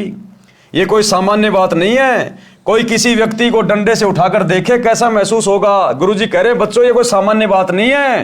अर्थात तुम विचार करो ये खेल किसने खेला? ये खेल तुम्हारे गुरुजी ने खेला, इस कबीर भगवान ने खेला। यह कोई सामान्य बात नहीं है। कोई किसी व्यक्ति को डंडे से उठाकर देखे कैसा महसूस होगा। लक्ष्मण को वैद्य ने संजीवनी औषधि पिलाकर स्वस्थ किया। युद्ध हुआ, रावण मारा गया। रावण ने प्रभु शिव की भक्ति की थी। अपने 10 बार शीश काटकर शिव जी को भेंट किए थे। 10 बार शिव जी ने उसको वापस कर दिए तथा आशीर्वाद दिया कि तेरी मृत्यु 10 बार गर्दन काटने के पश्चात होगी। रावण के 10 बार सिर काटे गए थे। फिर नाभि में तीर लगने से, नाभि अमृत नष्ट होने से रावण का वध हुआ। 10 बार सिर कटे, 10 बार वापिस सिर धड़ पर लग गए। फिर विभीषण के बताने पर कि रावण की नाभि में अमृत है, रामचंद्र ने रावण की नाभि में तीर मारने की पूरी कोशिश कर ली थी, परंतु रावण का ध्यान भी वहीं केंद्रित था कि नाभि पर तीर ना लगे। रामचंद्र जी ने परमेश्वर को याद किया। उस दशरथ के बेटे रामचंद्र ने परमात्मा को याद किया, परमात्मा को। हालांकि वो जानता नहीं कि परमात्मा कौन है, लेकिन जब आत्मा दुखी होती है, आत्मा रोती है, तो परमात्मा को याद करती है। तो आत्मा से रोए दशरथ के बेटे रामचंद्र कि हे भगवान ये राक्षस तो मर ही नहीं रहा, क्योंकि 10 बार सिर काट दिए। उसके बाद में विभीषण ने बताया कि ये ऐसे नहीं मरेगा, इसकी नाभि में अमृत कुंड है, जब तक तीर मार के उसको नहीं सुखाया जाएगा ये नहीं मरेगा। तो गुरुदेव ने एक सत्संग में बताया कि 6 महीने हो गए थे, 6 महीने रामचंद्र जी को रावण की नाभि में तीर मारते हुए। और रावण भी इतना जबरदस्त योद्धा था, अपनी नाभि में तीर नहीं लगने दिया। अंत में श्री रामचंद्र जी ने रो रो के परमात्मा से प्रार्थना की कि हे परमात्मा मेरी रक्षा करो, ये राक्षस तो मर ही नहीं रहा। फिर वही कबीर परमात्मा जो आज धरती पर सतगुरु रामपाल जी के रूप में प्रकट हैं, सूक्ष्म रूप में आए वहां पर, और रामचंद्र जी को तो साइड में कर दिया, दिखाई भी नहीं दे रहा, आम सैनिकों की तरह है। और रावण की नाभि में श्री राम का रूप बना के सूक्ष्म रूप में कबीर परमात्मा ने तीर मारा था, तब जाकर उस राक्षस का अंत हुआ। सुनिए गुरुदेव के मुख कमल से, आदरणीय गरीबदास जी के अमर ग्रंथ की वाणी से। और फिर ये भी कहा परमात्मा ने कि हमने ही रावण को मारा। काफी दिन हो गए थे युद्ध होते ने, रावण श्री रामचंद्र जी पर मरा नहीं था। तब परमेश्वर कहते हमने ही उसे राम को के माध्यम से, यानी उसका हमने तीर ठोका उसका, और मारता दिखा श्री राम, निशाना हमने साधा था उसका, तब वो रावण मरा था। क्या बताते हैं, हम ही रावण मार लंका पर करी चढ़ाई, हम ही 10 सिर मार देवतन की बंद छुटाई, हम ही राम रहीम करीम पूर्ण करतारा, हम ही बांधे सेतु चढ़े संग पद्म 18। हमने ही उस सेतु यानी पुल को हमने ही बांधा था अपनी शक्ति से। तो भाई और बहनों, इस सृष्टि में एकमात्र सर्वशक्तिमान परमात्मा, एकमात्र समर्थ परमात्मा अविनाशी, जो इन आत्माओं के भी सारे कार्य सिद्ध करता है, केवल यही कबीर परमात्मा सतगुरु रामपाल जी भगवान है। रामचंद्र जी ने परमेश्वर को याद किया कि इस राक्षस को मारो, मेरी सहायता करो। हे महादेव, हे देवों के देव, हे महाप्रभु, मेरी सहायता करो। आपकी बेटी सीता महाकष्ट में है, आपके बच्चे 33 करोड़ देवता भी इसी राक्षस ने जेल में डाल रखे हैं। परमेश्वर कबीर जी ने उसी समय गुप्त रूप में रामचंद्र के हाथों पर अपने सूक्ष्म हाथ रखे। जिस प्रकार द्रोणागिरी पहाड़ उठाते समय सूक्ष्म रूप में हनुमान जी के हाथों पे अपने हाथ रखे और द्रोणागिरी पहाड़ को उठाया, इसी प्रकार सूक्ष्म रूप में रामचंद्र जी के हाथों पर अपने हाथ रखे। अब लोगों को तो तीर मारता हुआ रामचंद्र दिखाई दे रहा है, और सारा खेल खेल रहे थे कबीर परमात्मा सतगुरु रामपाल जी भगवान। तब जाकर वो राक्षस मरा। परमेश्वर कबीर जी ने उसी समय गुप्त रूप में रामचंद्र के हाथों पर अपने सूक्ष्म रूप में हाथ रखे और तीर रावण की नाभि में मारा, तब रावण मरा। अब भाई और बहनों, आप कहोगे भाई परमात्मा ने क्यों मारा रावण को? रामचंद्र जी ने तो नाम ही नहीं ले रखा था, वो तो भगत ही नहीं था। भाई देखो, त्रेता युग में प्रहलाद ने कौन सा नाम ले रखा था जो परमात्मा ने नरसिंह रूप धारण करके उसकी रक्षा की? परमात्मा कहते हैं चाहे कोई भी आत्मा हो, किसी भी योनि में हो, यदि किसी जन्म में उसके द्वारा की गई भक्ति का पुण्य मौजूद है, यदि भक्ति धन है, और यदि वो आत्मा किसी कष्ट में होती है, परेशानी में होती है और हृदय से पुकार करती है, तो परमात्मा चाहे वो किसी भी योनि में क्यों ना है, परमात्मा उसकी रक्षा अवश्य करता है। जिस प्रकार महाभारत के युद्ध में टटीरी पक्षी के अंडों की रक्षा उसकी पुकार पर परमात्मा ने इंद्र के हाथी का घंटाड़ा तोड़ के की। अब बताओ, वो टटेरी पक्षी, उसको तो पता भी नहीं भगवान कौन है, राम कौन है, श्री कृष्ण कौन है, कबीर जी कौन है। उसने तो आत्मा से पुकार की थी अपने अंडों की रक्षा के लिए। तो वो जो टटेरी पक्षी थी, किसी जन्म में वो कबीर भगवान सतगुरु रामपाल जी की भगत थी, लेकिन मर्यादा में रही नहीं, थोड़े दिन भक्ति की और फिर बैठ गई। उस भक्ति के प्रतिफल में परमात्मा ने उसके बच्चों की रक्षा की। तो इस प्रकार ये परमात्मा रक्षा करता है, चाहे राम हो, चाहे कृष्ण हो, चाहे कोई अन्य 84 लाख योनियों में कोई पशु पक्षी हो। तो परमेश्वर कबीर जी ने उसी समय गुप्त रूप में रामचंद्र के हाथों पर अपने सूक्ष्म हाथ रखे और तीर रावण की नाभि में मारा, तब रावण मरा। यह है सत्यनारायण कथा, सच्ची कथा। अब दुनिया में केवल लोकवेद चल रहा है, दंत कथा चल रही है। राम ने रावण मार दिया, राम ने रावण मार दिया। राम ने कुछ नहीं मारा, राम खुद मर गया अंत में सरयू नदी में डूब के। राम ने किसी को नहीं मारा। परमेश्वर कबीर जी की प्राप्ति के पश्चात संत गरीबदास जी गांव छुडानी, जिला झज्जर, हरियाणा प्रांत वाले ने परमेश्वर कबीर जी की महिमा बताई है। कबीर जी ने बताया है कि कबीर कहे मेरे हंस को दुख ना दीजिए कोई, संत दुखाए मैं दुखी, मेरा आपा भी दुखी होए। अब ये रामचंद्र किसी जन्म की इस कबीर परमात्मा सतगुरु रामपाल जी भगवान की अच्छी आत्मा थी। जब ये परमात्मा संत रूप में धरती पे आता है तो ये रामचंद्र वाली आत्मा उनकी शरण में थी। थोड़े बहुत दिन भक्ति की, फिर छोड़ छाड़ के भाग गया लोकलाज में आके, दबाव में आके, जो भी कारण बना होगा, लेकिन वो भक्ति धन है। उस भक्ति के प्रतिफल में परमात्मा ने फिर जाकर उसकी सहायता की, क्योंकि परमात्मा के हंस को वहां दुखी किया जा रहा था, श्री रामचंद्र जी को। तो परमेश्वर फिर उसकी रक्षा के लिए आता ही आता है। पहुंचूंगा क्षण एक में जन अपने के काज, यानी अगर मेरे भगत के ऊपर कहीं भी कोई आपत्ति आएगी, दुख होगा, परेशानी होगी, तो परमात्मा कहते हैं एक क्षण में अपने भगत के लिए वहां पहुंच जाऊंगा मैं। 33 कोटि की बंद छुटाई रावण मार्या खेत, जो मेरे संत को दुखी करे वाका खोऊं वंश। हिरणाकुश उदर उदारिया मैं ही मार्या कंस, राम कृष्ण कबीर के शहजादे भक्ति हेत भये पियादे। भावार्थ, संत गरीबदास जी ने बताया है कि श्री रामचंद्र जी व श्री कृष्ण जी की सहायता उनके शुभ कर्मों के परिणाम स्वरूप कबीर जी ने की थी, क्योंकि श्री राम तथा श्री कृष्ण जी भी तो उसी सम्राट कबीर के शहजादे यानी राजकुमार हैं, अर्थात परमात्मा कबीर जी के सब जीव हैं, और राम कृष्ण यानी विष्णु तो अच्छी आत्मा है, उनकी भी रक्षा वही परमेश्वर कबीर जी करते हैं।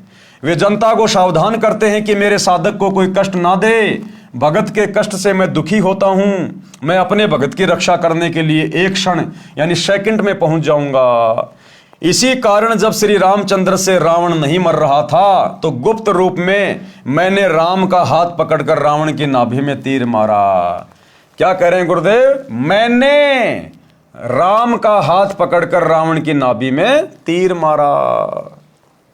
रावण नहीं मर रहा था तो गुप्त रूप में मैंने राम का हाथ पकड़कर रावण की नाभि में तीर मारा था, जिससे रावण की मृत्यु हुई। राम की सेना को बल दिया यानी हिम्मत दी, परमात्मा ने शक्ति दी रामचंद्र जी की सेना को और हौसला दिया। इसी प्रकार कृष्ण की सहायता करके कंस को मैंने ही मारा था। कंस को किसने मारा था? श्री कृष्ण जी के रूप में, सूक्ष्म रूप में इसी कबीर भगवान सतगुरु रामपाल जी ने वध किया था। अन्यथा जिस समय श्री कृष्ण ने कंस को मारा था, कंस कितना शक्तिशाली था, और श्री कृष्ण जी तो 12-13 साल का बच्चा था उस समय। अब बताओ बच्चा कैसे मार देता उसको? तो इसी कबीर भगवान सतगुरु रामपाल जी ने अपनी उस आत्मा की भी रक्षा की और कंस जैसे शक्तिशाली राक्षस का भी वध किया।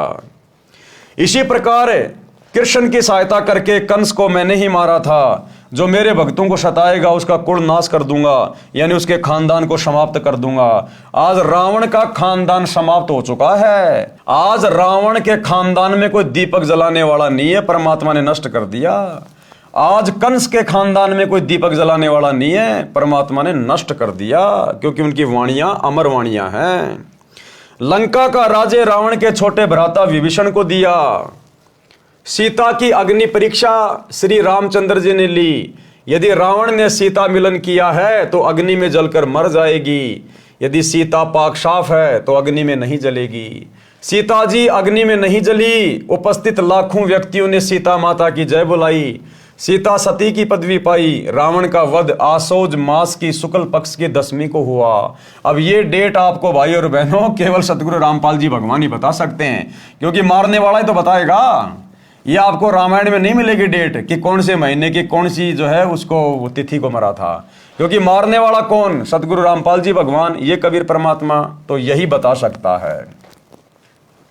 रावण के वध के 20 दिन बाद 14 वर्ष की वनवास अवधि पूरी करके श्री राम, लक्ष्मण और सीता पुष्पक विमान में बैठकर अयोध्या नगरी में आए। उस दिन कार्तिक मास की अमावस्या थी, यानी अंधेरी रात थी। उस काली अमावस्या को गाय के घी के दीप अपने अपने घरों के अंदर तथा ऊपर मंडेरों पर जलाकर श्री राम, सीता तथा लक्ष्मण के आगमन की खुशी मनाई। भरत ने अपने भाई श्री रामचंद्र जी को राज्य लौटा दिया। एक दिन श्री रामचंद्र जी से सीता ने कहा कि मैं युद्ध में लड़ने वाले योद्धाओं को कुछ इनाम देना चाहती हूँ। इनाम में सीता जी ने हनुमान जी को अपने गले से सच्चे मोतियों की माला निकालकर दे दी तथा कहा, हे हनुमान, ये अनमोल उपहार मैं आपको दे रही हूँ, बहुत संभाल कर रखना। हनुमान जी ने उस माला का मोती तोड़ा, फिर फोड़ा, फिर दूसरा। देखते देखते सब मोती फोड़ फोड़ कर जमीन पर फेंक दिए। यानी हमारे आजकल के जो भाई बहन हैं, जो गुरुदेव के 30 साल तक इतने सत्संग सुनाने के बाद भी सोने चांदी पहनना नहीं छोड़ रहे, ये गहने पहनना नहीं छोड़ रहे, उनको शिक्षा लेनी चाहिए इस बात से। सीता जी ने हनुमान जी को अपने गले से सच्चे मोतियों की माला उतार कर दे दी उपहार के रूप में। हनुमान जी ने उस माला को फोड़ना शुरू कर दिया, तोड़ना शुरू कर दिया कि देखता हूं इनमें कहीं मेरे परमात्मा है या नहीं है। अगर मेरे भगवान इसमें नहीं है तो ये मेरे किसी काम की नहीं। इसी प्रकार आज गुरुदेव भगवान ने अपने सत्संगों में क्लियर कर दिया कि बच्चों, सोने में काल का निवास है और भक्तों ने सोना नहीं पहनना चाहिए, इसको तो घर में भी नहीं रखना चाहिए। उसके बावजूद भी सार नाम लेकर, सार शब्द लेकर भगत भाई बहन सोना चांदी पहनना नहीं छोड़ रहे, तो हम क्या सतलोक जाएंगे, क्या मुक्ति प्राप्त करेंगे? आप और हमसे तो हनुमान जी लाख गुना अच्छे भगत हैं। क्या किया हनुमान जी ने? उस माला का मोती तोड़ा, फिर फोड़ा, फिर दूसरा, देखते देखते सब मोती फोड़कर जमीन पर फेंक दिए। सीता जी को हनुमान जी का यह व्यवहार अच्छा नहीं लगा। क्रोध में भरकर कहने लगी कि हे मूर्ख, ये क्या कर दिया? ऐसे अनमोल माला का सर्वनाश कर दिया। तू वानर का वानर ही रहा, चला जा मेरी आंखों के सामने से। उस समय श्री रामचंद्र जी भी सीता जी के साथ ही सिंहासन पर विराजमान थे। अब जिस समय श्री हनुमान जी रामचंद्र जी के दूत बनकर लंका में गए और सीता जी का वो कंगन लेकर आए, खोज करके आए, तो क्या कहा था श्री रामचंद्र जी ने कि हे हनुमान, मैं तेरा ये उपकार कभी नहीं भूल पाऊंगा। अब देखना, भुला दिया उपकार को श्री रामचंद्र ने। जब सीता ने हनुमान को डांटा और ये शब्द कहे, जो शब्द यहां गुरुदेव लिख रहे हैं, क्योंकि ये परमात्मा है, इनसे कुछ भी छुपा हुआ नहीं है। सीता ने बिल्कुल ऐसा ही कहा कि चला जा मेरी आंखों से दूर, तू रहा बंदर का बंदर, इतनी अनमोल माला को तूने तोड़ दिया, फोड़ दिया। उस समय श्री रामचंद्र जी वहीं बैठे हुए थे। श्री रामचंद्र जी कुछ भी नहीं बोले और मुस्कुरा रहे थे। एक तरफ तो हनुमान जी की बेइज्जती हो रही है सभा में, उनको डांट पड़ रही है, और श्री रामचंद्र जी हंस रहे हैं, मुस्कुरा रहे हैं। तो इस प्रकार से हनुमान जी के उपकार का बदला चुकाया श्री रामचंद्र जी ने। उस समय श्री रामचंद्र जी भी वहीं पर विराजमान थे। उन्होंने भी हनुमान के इस व्यवहार को अच्छा नहीं माना और चुप रहे।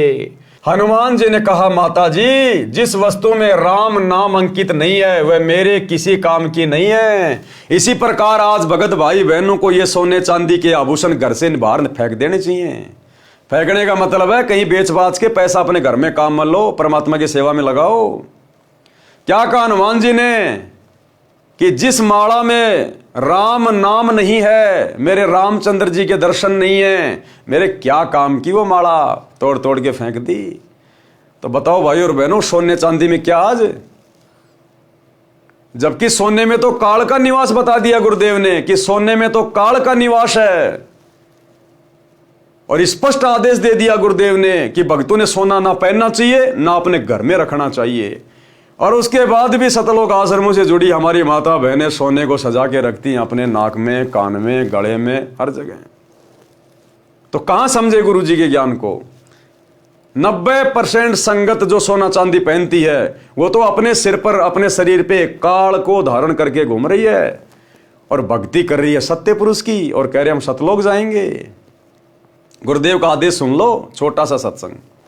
भक्ति बिना क्या होते हैं ये भरम रहा संसारे, रति कंचन पाया नहीं रावण चलती बारे। ओह, सर्व सोने की लंका थी, किसा को बद्दी था, करके भक्ति सिद्धि प्राप्त, रिद्धि प्राप्त करके, और सोने की लंका जैसे हम गारा की ईंट पका के और मकान बनाते हैं, वो सोने की ईंट बना के, छोटी छोटी ईंटें होती थी पहले, और उनसे सोने ही की वो गारा बना के और महल बनवा रखे थे उसने।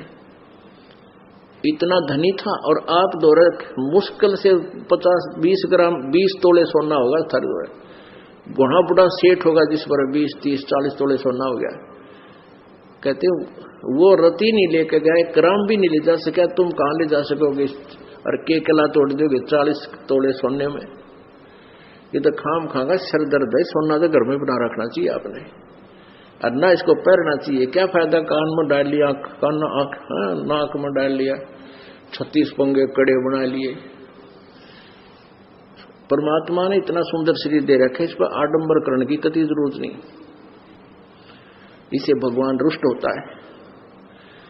भगवान की भक्ति करें, चाहे किसा भी शरीर है, काला है, गोरा है, जैसा भी मालिक ने दिया है, इसमें हम परमात्मा पा सकते हैं। इस काया का गर्व ना करियो के काला के गोरा रे, और बिना भजन कुछ काम नहीं आवे, चाहे एतर छड़को चारों हो रे। तो पुण्यात्माओं धीरे धीरे, क्योंकि हम इतने इस सामाजिक माहौल में हम इतने गहरे चले गए कि वहां से वापस आना अपनी पटरी पे हमारे लिए कठिन हो रहा है। हम दलदल में धस गए। लेकिन परमात्मा का सहारा आपको एक क्रेन का काम करेगा। भाई और बहनों, इस सत्संग में गुरुदेव ने बिल्कुल क्लियर कर दिया कि जो सच्चा भगत होगा सोना पहनना तो दूर घर में भी नहीं रखेगा, इसमें काल का निवास है। तो हनुमान जी ने कहा, माता जी जिस वस्तु में राम नाम अंकित नहीं है वह मेरे किसी काम की नहीं। मैंने मोती फोड़कर देखे हैं, इनमें राम नाम नहीं निकला, इसलिए मेरे काम की नहीं है। सीता जी ने कहा, क्या तेरे शरीर में राम नाम लिखा है? अब सीता जी ने क्या कहा, क्या तेरे शरीर में राम का नाम लिखा हुआ है? अब हनुमान जी तो भाई हनुमान जी था, भगत था, बात सीने पे चोट कर गई और परमात्मा ने दिखाना था कि भगत कैसे होते हैं। क्या तेरे शरीर में राम नाम लिखा है? फिर इस शरीर को किस लिए साथ लिए है? इसको फेंक दे फाड़ कर। उसी समय हनुमान जी ने अपना सीना चाक यानी चीर कर दिखाया, उसमें राम नाम लिखा था। हनुमान जी उसी समय अयोध्या त्याग कर वहां से कहीं दूर चले गए। हनुमान जी ने देखा ये तो नकली राम है, नकली, ये तो नकली राम सीता है, ये असली नहीं है। मैंने पूरा जीवन दांव पे लगा दिया इनकी सेवा में और अंत में एक छोटी सी माला के कारण बड़ी सभा में मेरी बेइज्जती कर रहे हैं। उसी समय हनुमान जी नाराज होकर अयोध्या को छोड़कर चले गए थे। तो हनुमान जी ने अपना सीना फाड़ के दिखा दिया कि मैं मजाक नहीं कर रहा। इसी प्रकार भाइयों और बहनों, आज ही की बात है, क्योंकि इन पुस्तकों पे जो वीडियो बन रहे हैं वो गुरुदेव के विशेष आशीर्वाद से बन रहे हैं, परमात्मा ही बनवा रहे हैं। और जिस चीज की आवश्यकता होती है हमारा विश्वास दृढ़ करने के लिए परमात्मा उपलब्ध भी करवा देते हैं। तो आज इस टॉपिक पे वीडियो बनना था, गुरुदेव भगवान को मालूम था। तो अभी 2 घंटे पहले जूली बहन ने दास के पास एक ऑडियो भेजी, परमात्मा ने उसको दिखाया जब वो भोग लगा रही थी। तो ठीक इसी विषय के ऊपर सीना फाड़ने वाली बात के ऊपर परमात्मा ने जूली बहन को दिखाया कि किस प्रकार एक भगत ने अपना सीना फाड़ के और सीने के अंदर सतगुरु रामपाल जी भगवान के दर्शन दिखाए। सुनिए छोटी सी ऑडियो। बंदी छोड़ सतगुरु रामपाल जी भगवान जी की जय हो बंदी छोड़ की लौट कोनी और की। सत्ताई भाई जी, दासी अभी परमात्मा जी को छोटी भोग आरती के साथ में भोग लगा रही थी तो मालिक जी ने दर्शन दिए, परमात्मा जी ने दिखाया है। परमात्मा जी बैठे हैं बेड पे, आप जी के घर पर बेड पर बैठे हैं और आप जी नीचे उनके चरणों में बैठे हो और उनके चरण, एक चरण को पकड़ के आप खूब रो रहे हो, मतलब बहुत जोर जोर से रो रहे हो, उनके चरणों को छोड़ नहीं रहे हो। एक बार आपने एक वीडियो बनाया था जिस समय आपने कहा था कि हमने कहा था कि अगर हमारे गुरुजी को नहीं छोड़ा जाएगा, उसके ऊपर कोई आपने वीडियो बनाया था कि हम अपने परिवार के साथ में जान दे देंगे। तो परमात्मा ने सपने में आकर के कहा था, सामने प्रकट होकर के, कि बच्चा हमने तुम्हें भक्ति के लिए जीवन दिया है, खत्म करने के लिए। ऐसी उसी तरह से उसमें आप हो रहे हो, इसी तरह से आप खूब रो रहे हो। परमात्मा जी चरण पकड़े हो, जैसे आप कहते हो नहीं हो कि जैसे परमात्मा जी कहीं जा रहे हो ना तो हमें चरण पकड़ लेने, छोड़ने नहीं है। परमात्मा खूब हंस रहे हैं, बेटा छोड़ो छोड़ो, तुम आप जी नहीं छोड़ रहे हो, कस के पकड़े हो एक चरण को, खूब रो रहे हो, खूब जोर जोर से रो रहे हो, खूब आंसू भी बंद नहीं हो रहे आप जी के हैं, आप खूब रो रहे हो। फिर परमात्मा कह रहे बेटा क्यों चरण पकड़े हो? तो आप जी कह रहे हो दाता आपको छोड़ के जाने नहीं दूंगा, दास को साथ में लेके चलना।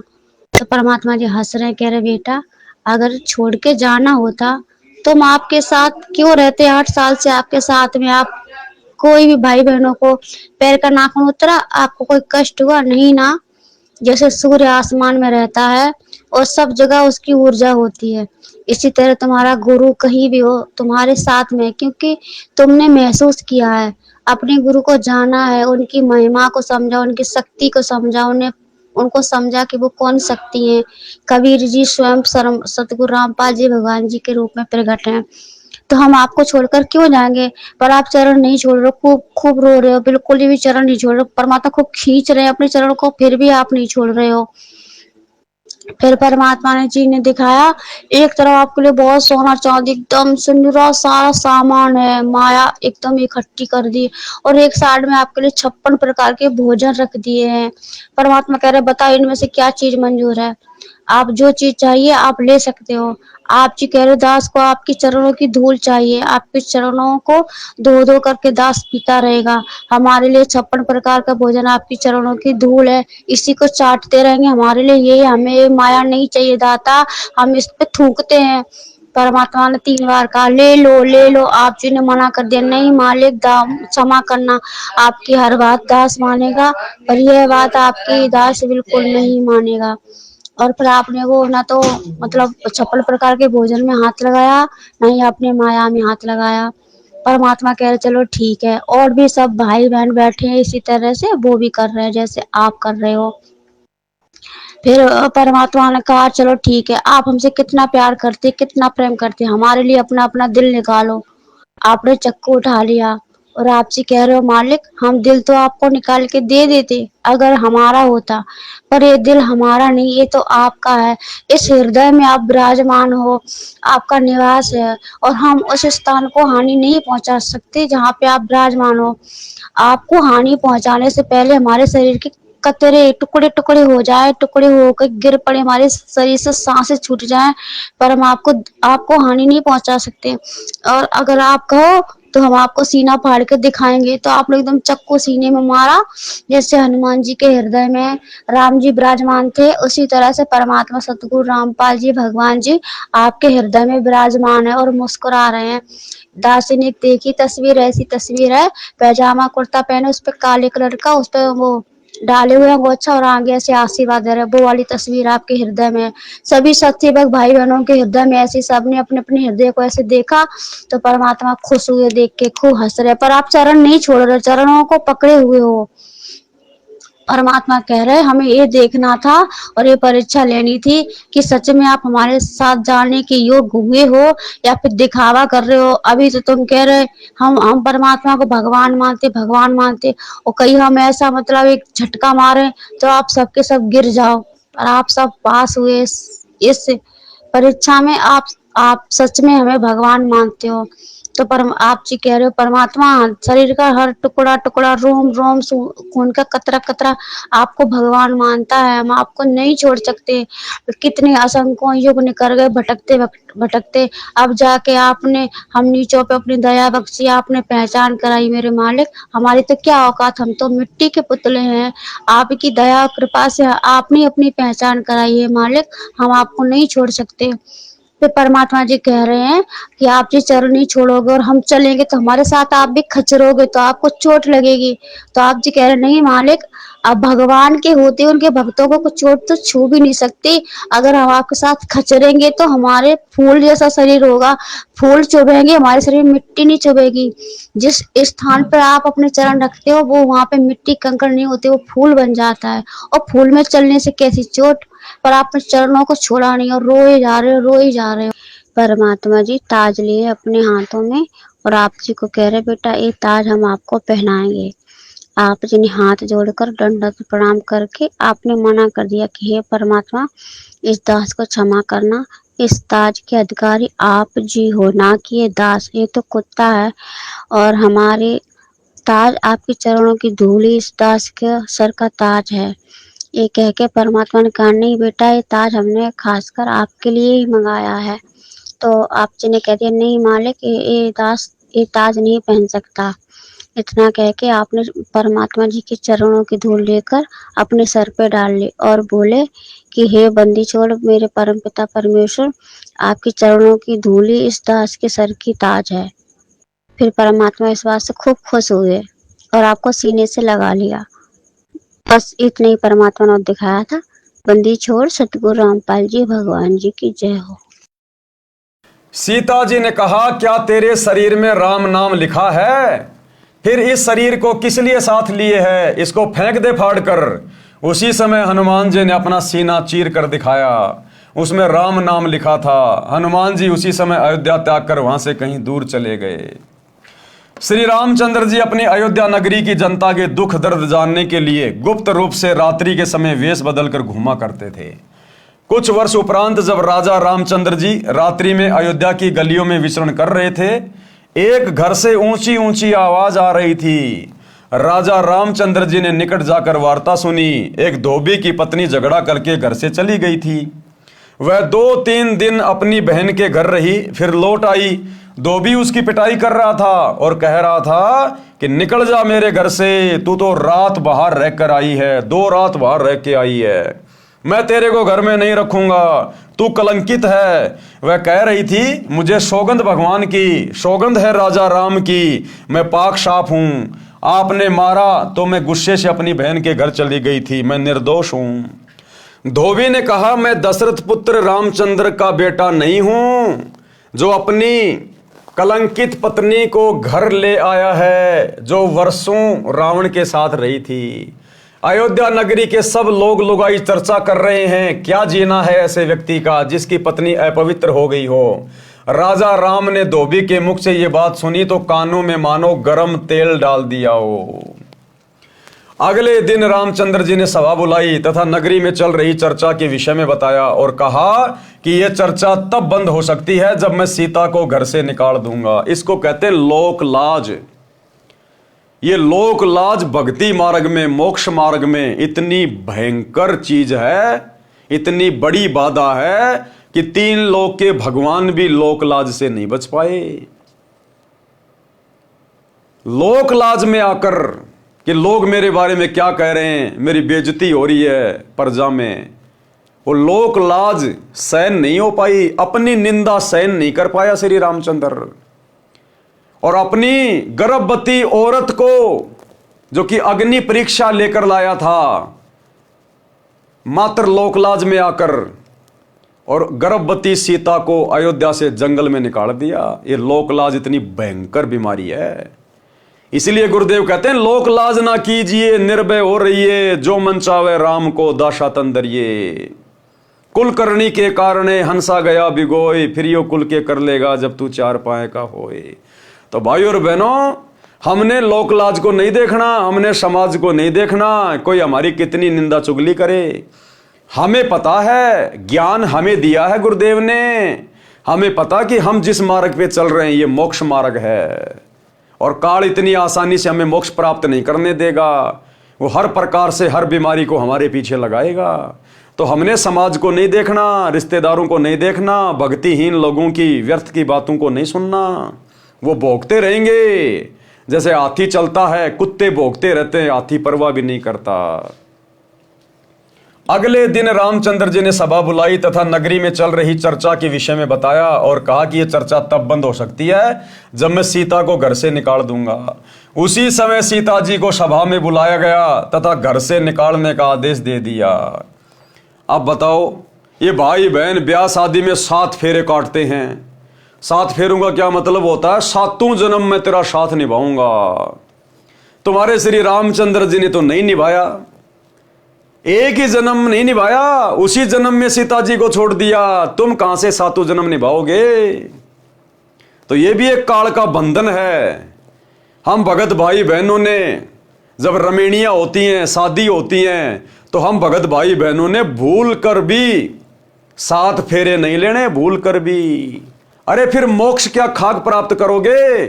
7 फेरे काटने का मतलब है मैं इस औरत के साथ में 7 जन्म तक अपना वायदा पूरा करूंगा, 7 जन्म तक मैं इसका साथ निभाऊंगा। नालायको, हमने तो इसी जन्म में सतलोक जाना, तुम एडवांस में 7 जन्म की काल के लोक में बुकिंग करवा रहे हो। तो कोई मूर्ख भगत होगा, मंद बुद्धि भगत होगा, जाहिल भगत होगा जो रमेणी में 7 फेरे लेगा, चक्कर काटेगा अपने गुरुजी की फोटो के सामने। उसी समय सीता जी को सभा में बुलाया गया तथा घर से निकलने का आदेश दे दिया, कारण भी बता दिया।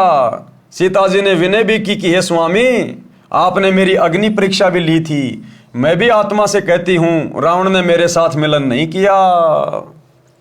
बताओ, रामचंद्र जी को हकीकत का पता था कि सीता पाक साफ है, अग्नि परीक्षा हो चुकी थी, फिर भी उसने अपनी औरत को घर से बाहर निकाल दिया।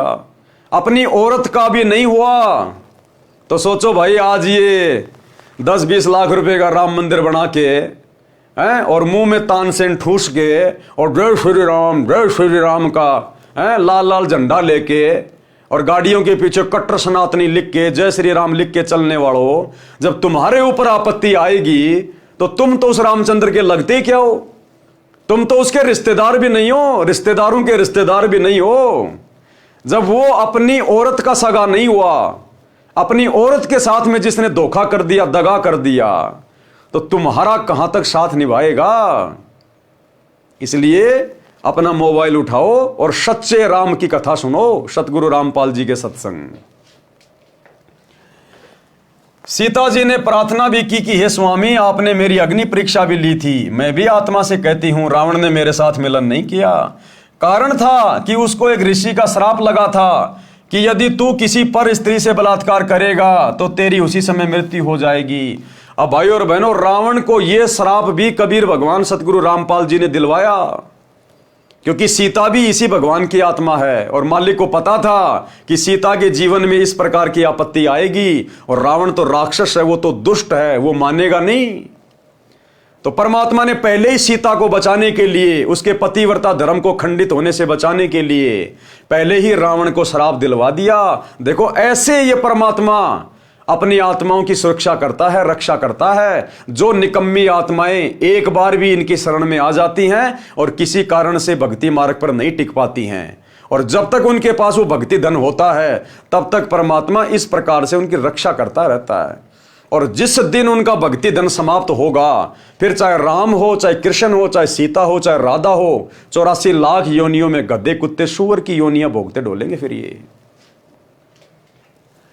यदि पर स्त्री की सहमति से मिलन करेगा तो ऐसा नहीं होगा, जिस कारण से रावण मुझे छू भी नहीं सका मिलन के लिए। हे प्रभु, मैं गर्भवती हूं, ऐसी स्थिति में कहां जाऊंगी? रावण जैसे व्यक्तियों का अभाव नहीं है। रामचंद्र जी आदेश देकर सभा छोड़कर चले गए।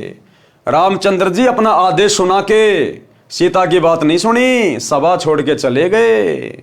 तो वर्तमान में रामचंद्र जी के जो फॉलोवर हैं, भाई अपने भविष्य के बारे में पहले सोच लेना। श्री रामचंद्र जी आदेश देकर सभा छोड़कर चले गए। कहते गए कि मैं निंदा का पात्र नहीं बनना चाहता, मेरे कुल को दाग लगेगा। अब उस समय तो निंदा का पात्र होने से बच गया, अपने कुल पे दाग लगाने से बच गया, लेकिन ये कथा बन गई। अब दुनिया से कैसे बचेगा? आज पूरी दुनिया में निंदा का पात्र हो गया, आज पूरी दुनिया में दाग लग गया श्री रामचंद्र जी के चरित्र के ऊपर। क्या ऐसे होते हैं मर्यादा पुरुषोत्तम? कहते हैं मर्यादा पुरुषोत्तम श्री राम, ये मर्यादा है अपनी गर्भवती औरत को घर से बाहर निकालना। देखिए, आज कोई रामचंद्र जी का फॉलोवर निकालो अपनी औरत को, अपने किसी पड़ोसी के कहने से अपनी गर्भवती औरत को आज निकाल के दिखाओ ना कोई।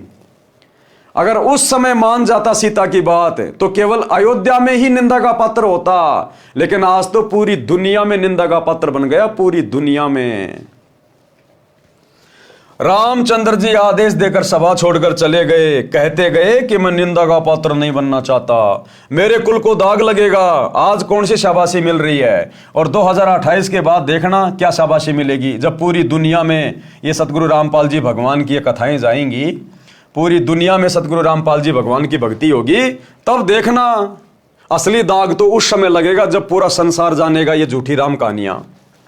सीता जी को धरती भी पैरों से खिसकती नजर आई, आसमान में अंधेरा छाया दिखाई दिया, संसार में कुछ दिनों का जीवन शेष लगा। सीता अयोध्या छोड़कर चल पड़ी, मुड़ मुड़ कर अपने राम को तथा उसके महलों को देखने की कोशिश करती रही, और दूर जंगल में जाकर ऋषि वाल्मीकि जी की कुटिया के निकट थक कर गिर गई, अचेत हो गई। ऋषि वाल्मीकि स्नान करने के लिए आश्रम से निकले, सामने एक युवती गर्भ अवस्था में अचेत पड़ी देखकर निकट गए। अब भाइयों और बहनों, उस ऋषि की कुटिया के पास सीता को भेजना, यह भी कबीर परमात्मा सतगुरु रामपाल जी भगवान का ही आशीर्वाद था, क्योंकि परमात्मा ने उस आत्मा की रक्षा करनी थी। अपने आश्रम से औषधि लाए, सीता जी के मुख में डाली। गर्मी का मौसम था, ठंडे जल के छींटे मुख पर मारे। अब ये बातें भला कौन लिख सकता है कि जिस समय सीता जी अयोध्या छोड़ के और जंगल में गई थी और अचेत होके गिर गई थी, वो गर्मी का मौसम था। ये बातें वो ही लिखेगा जो अपनी आंखों से देख रहा है सब कुछ। तो सतगुरु रामपाल जी भगवान लिख रहे हैं, भाई समझ जाओ कौन परम शक्ति है ये। सीता जी के मुख में डाली। गर्मी का मौसम था, ठंडे जल के छींटे मुख पर मारे। उसी समय सीता जी सचेत होकर बैठ गई। ऋषि ने नाम और गांव पूछा तो बताया कि नीचे पृथ्वी ऊपर आसमान, आगे कुछ बताने से इनकार कर दिया। ऋषि दयावान होते हैं। कहा बेटी संसार तो स्वार्थ का है, धन्यवाद कर परमात्मा का, तू मेरे आश्रम में आ गई। बेटी मुझे अपना पिता मान और मेरे पास रह। सीता जी श्री वाल्मीकि जी के आश्रम में रहने लगी। ऋषि ने भी बात आगे नहीं बढ़ाई। परमेश्वर कबीर जी जो त्रेता युग में ऋषि मुनिंद्र जी के रूप में लीला करने आए थे, हनुमान जी से मिले, क्योंकि हनुमान जी भी अयोध्या छोड़ के चले गए थे। जैसे पहले पहाड़ों पे बैठे थे वैसे जाके बैठ गए। हनुमान जी से मिले, सत साहेब बोला। हनुमान जी ने राम राम कहा तथा खड़ा होकर ऋषि जी का सत्कार किया तथा एक पत्थर पर स्वयं बैठ गए, दूसरे पर ऋषि जी को बैठने के लिए आग्रह किया। दोनों ने स्थान ग्रहण कर लिया। हनुमान जी ऋषि जी को पहचानने की कोशिश करने लगे। ऋषि जी ने कहा क्या सोच रहे हो हनुमान, मैं वही ऋषि हूं। मेरे आश्रम में वानर ने सीता जी का कंगन घड़े में डाला था, उसमें अन्य कंगन भी वैसे ही थे। हे हनुमान वह कंगन कैसा रहा? हनुमान जी को पहचानते देर नहीं लगी और ऋषि जी को प्रणाम किया। हे ऋषि जी आपका कैसे आना हुआ? परमेश्वर कबीर जी मुनिंद्र ऋषि के रूप में उन्होंने कहा हे पवन पुत्र मैं आपको भक्ति ज्ञान कराने आया हूं। यानी देखो भाई और बहनों किस प्रकार से परमात्मा सो छल छिद्र करता है अपनी आत्माओं को अपनी शरण में लेने के लिए। शुरुआत में धर्मदास जी ने क्या कहा कबीर परमात्मा को कि मैंने सुना है कि आपने त्रेता युग में हनुमान जी को भी अपने शरण में लिया था। हे भगवान वो तो रामचंद्र जी का वो तो कट्टर भगत था, उसको शरण में लेना तो सूर्य को पूर्व की बजाय पश्चिम से उदय करना है, आपने कैसे शरण में लिया उसको? तो ये सारा खेल खेला परमात्मा ने, सारा खेल खेला परमात्मा ने। सीता के द्वारा हनुमान जी को बेइज्जत करवाया इस कबीर भगवान ने, ताकि हनुमान जी वहां से खिन्न होकर नाराज होकर वहां से अयोध्या छोड़ के चल पड़े। क्योंकि उसी समय हनुमान जी कबीर परमात्मा मुनिंद्र जी की बातों पे यकीन कर सकते थे, उनकी बातें सुन सकते थे, सृष्टि रचना को सुन सकते थे। अयोध्या में यदि आराम से रहते, मौज मस्ती में रहते, सीता उनको कुछ ना बोलती, तो हनुमान जी के सिर से श्री रामचंद्र जी का भूत कभी भी नीचे नहीं उतरता और कभी भी वो परमात्मा की बातें नहीं सुनता। तो कहते सो छल छिद्र मैं करूं अपने जन के काज। तो कबीर परमात्मा ने सारा सब कुछ बता दिया, तो हनुमान जी को पहचानने में देर नहीं लगी। और क्या कहा फिर परमात्मा ने? मुनिंद्र ऋषि रूप में परमेश्वर कबीर जी ने कहा हे पवन पुत्र मैं आपको भक्ति ज्ञान कराने आया हूं। आप जिस दशरथ पुत्र रामचंद्र की पूजा पूर्ण परमात्मा मानकर कर रहे हो, आप धोखे में हो। जो जन्मता मरता है वह पूर्ण परमात्मा नहीं हो सकता। क्या कह रहे हैं गुरुदेव? जो जन्मता मरता है वो पूर्ण परमात्मा नहीं हो सकता। इसलिए हम सत्सेवक भाई बहन बार बार कहते हैं कि भाई अपने गुरुजी सतगुरु रामपाल जी भगवान को जन्म और मरण में मानने वाला मूर्ख भगत है, मूर्ख है। खुद गुरुजी लिख रहे हैं कि जो जन्मता और मरता है वो पूर्ण परमात्मा नहीं हो सकता। तो ये लाखों की संगत जो सतलोक आश्रमों में आ रही है, जा रही है, ज्ञान को आधार बना नहीं रही। एक तरफ तो अपने गुरुजी को भगवान कहती है, भगवान कहती है, परमात्मा कहती है, और दूसरी तरफ 8 सितंबर को उनका जन्मदिन भी मनाती है। और गुरुजी कह रहे हैं जो जन्मता मरता है वो पूर्ण परमात्मा नहीं हो सकता। तो ये बात केवल सत्सेवकों के समझ में आई है, साथ संगति वाले भाई बहनों के। तभी तो अपने गुरुजी का प्रकट दिवस मनाते हैं, जन्मदिन नहीं मनाते। 8 सितंबर को सतगुरु प्रकट दिवस मनाते हैं। आप धोखे में हो। जो जन्मता मरता है वह पूर्ण परमात्मा नहीं हो सकता। पूर्ण परमात्मा तो अविनाशी है। क्या है? अविनाशी। और हम रोज संध्या आरती में अपने गुरुजी को अविनाशी कहते हैं। अवगुण किए घनेरे फिर भी भले बुरे हम थारे, और दास को जान के निपट नादान वह बख्श दियो अविनाशी। फिर भी ये लाखों की संगत सतलोक आश्रमों से जुड़ी हुई अपने गुरुजी को अविनाशी नहीं मानती, अपने गुरुजी को जन्म और मरण में मान रही है। पूर्ण परमात्मा तो अविनाशी है। हनुमान जी ने कहा हे ऋषिवर मैं आपके वचनों से आहत होता हूं, यानी दुखी होता हूं, मेरी भावनाओं को चोट लगती है। आप अन्य विषय पर चर्चा करें। परमेश्वर कबीर जी ने कहा कि यदि कोई व्यक्ति गलत रास्ते पर जा रहा हो, वह उस रास्ते को ठीक मानकर चल रहा हो जो डाकुओं के डेरे में जा रहा है, यदि कोई सज्जन पुरुष उसको बताए कि जिस रास्ते पर आप जा रहे हो आपकी जान तथा माल को खतरा है, आगे डाकुओं का डेरा है, पहले मारते हैं फिर लूटते हैं, यदि वह व्यक्ति कहे कि आप मेरी भावनाओं को चोटिल कर रहे हो, यह कितना सत्य है। हनुमान जी चुप रहे परंतु मुस्कुराए, मानो कह रहे हो आप सत्य कहते हो। हनुमान जी के चेहरे पर शांति का चिन्ह देखकर परमेश्वर कबीर जी ने बताया कि श्री रामचंद्र जी श्री विष्णु जी के अवतार हैं। श्री विष्णु जी, श्री ब्रह्मा जी तथा श्री शिव जी का पिता काल ब्रह्म है। इसी को ज्योति निरंजन भी कहते हैं। काल को इसकी गलती के कारण श्राप लगा है कि 1 लाख मानव शरीरधारी प्राणियों को प्रतिदिन खाया करेगा, 1.25 लाख प्रतिदिन उत्पन्न किया करेगा, जिस कारण से उसने अपने तीनों पुत्रों को एक एक विभाग का स्वामी बना रखा है। श्री ब्रह्मा जी रजोगुण है, जिसके प्रभाव से सभी प्राणी प्रेरित होकर संतान उत्पत्ति करते हैं, जिस कारण से ब्रह्मा को भूल से उत्पत्ति करता मान रखा है। उत्पत्ति करता तो पूर्ण परमात्मा है, ये पूर्ण परमात्मा। काल ने अपने दूसरे पुत्र विष्णु को कर्मानुसार पालन करने का विभाग दिया है। विष्णु शतोगुण है। काल ने तीसरे पुत्र शिव तमगुण को इन 1 लाख मानव शरीरधारी जीवों को मारकर उसके पास भेजने का विभाग दे रखा है। वह स्वयं अव्यक्त यानी गुप्त रहता है। आप देख रहे हो यहाँ कोई भी जीव अमर नहीं है, देवता भी मरते हैं, ब्रह्मा विष्णु शिव भी जन्मते मरते हैं, जो पूरी आयु जीते हैं। वृद्ध अवस्था भी सब में आती है। एक लोक ऐसा है जहां पर वृद्ध अवस्था तथा मरण नहीं है। वहां कोई रावण किसी की पत्नी का अपहरण नहीं करता। आपकी आंखों के सामने लंका में हुए राम रावण युद्ध में कितने व्यक्ति तथा अन्य प्राणी मारे गए एक सीता को छुड़ाने के लिए। आपने श्री रामचंद्र जी के लिए अपने प्राणों की बाजी लगाकर लंका को जलाया। रावण का भाई अहिरावण जो पाताल का राजा था, वह राम तथा लक्ष्मण का अपहरण करके ले गया, उनकी बलि देने वाला था। आप वहां गए और उन दोनों को जीवित लाए। आप ही बताएं, वे परमात्मा हैं।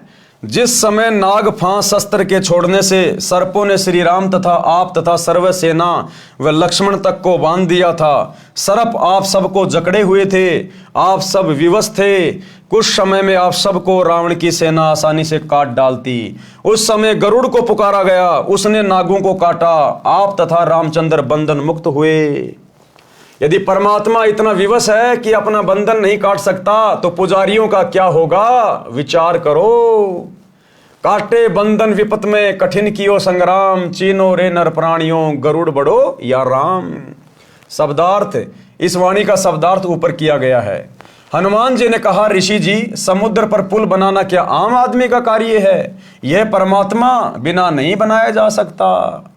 अर्थात हनुमान जी कह रहे थे कि समुद्र पे पुल श्री रामचंद्र जी ने बना दिया, ये कोई सामान्य बात है क्या? क्या वो परमात्मा नहीं है?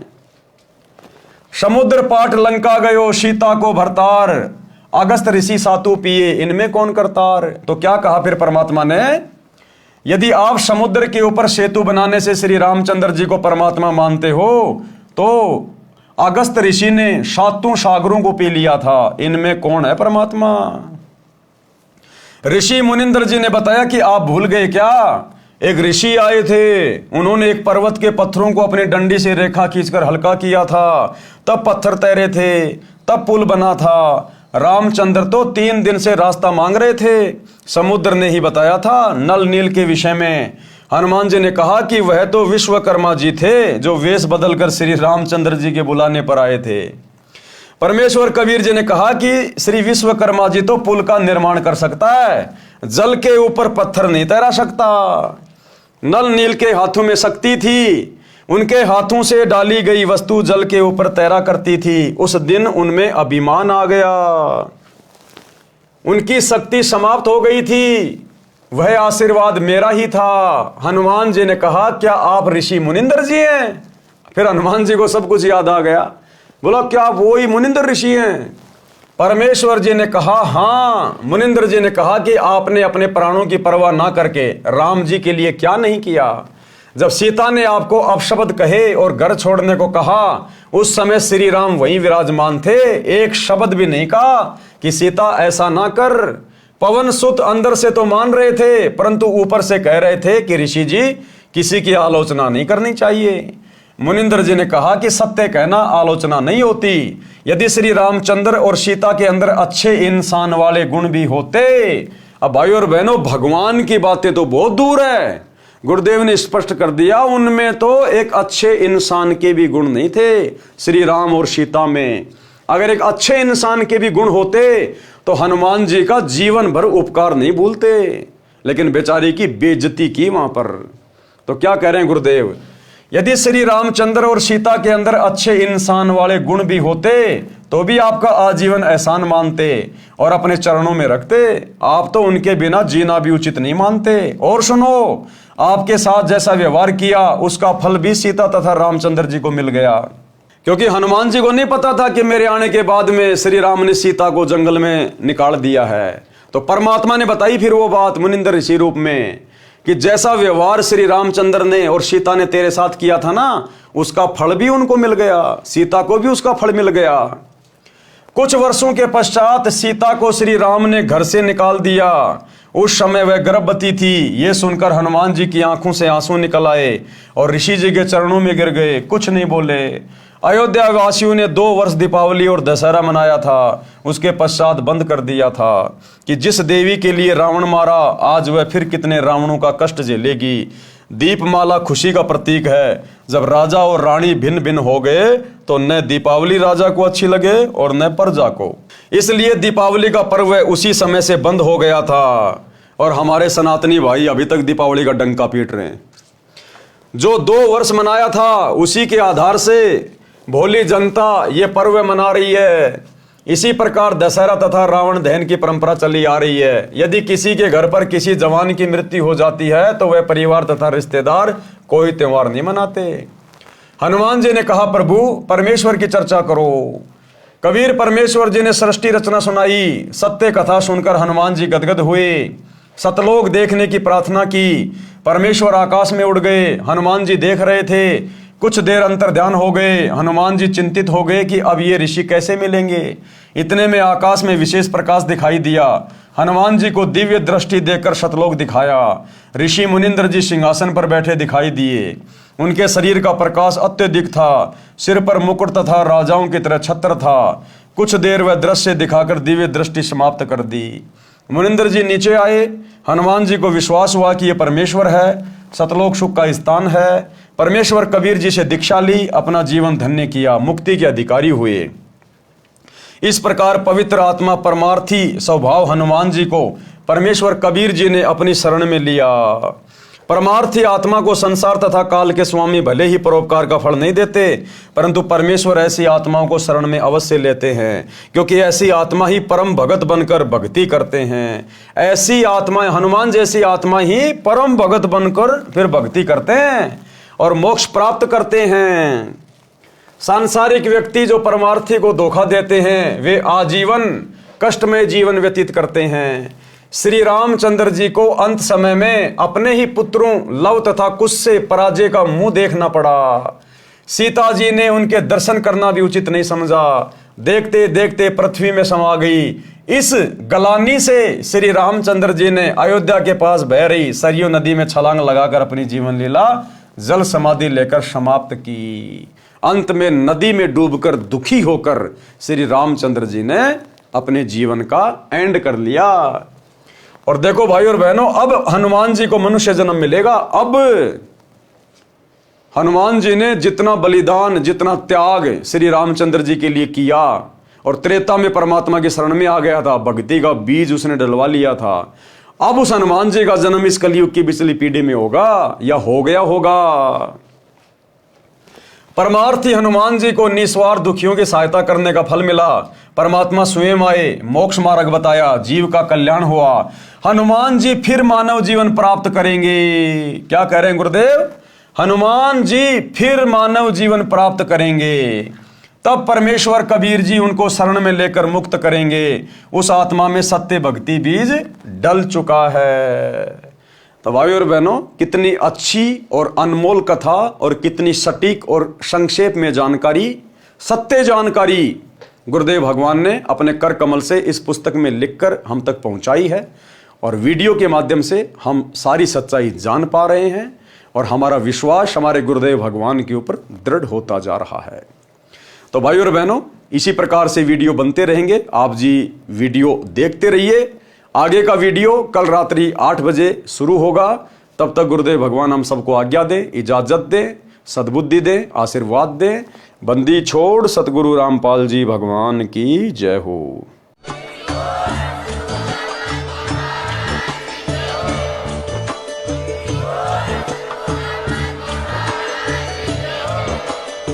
भाई जो गुरु बचन पे डट गे, कट गे फंद 84 के, कट गे फंद 84 के, कट गे फंद 84 के। भाई जो गुरु बचन पे डट गे, कट गे फंद 84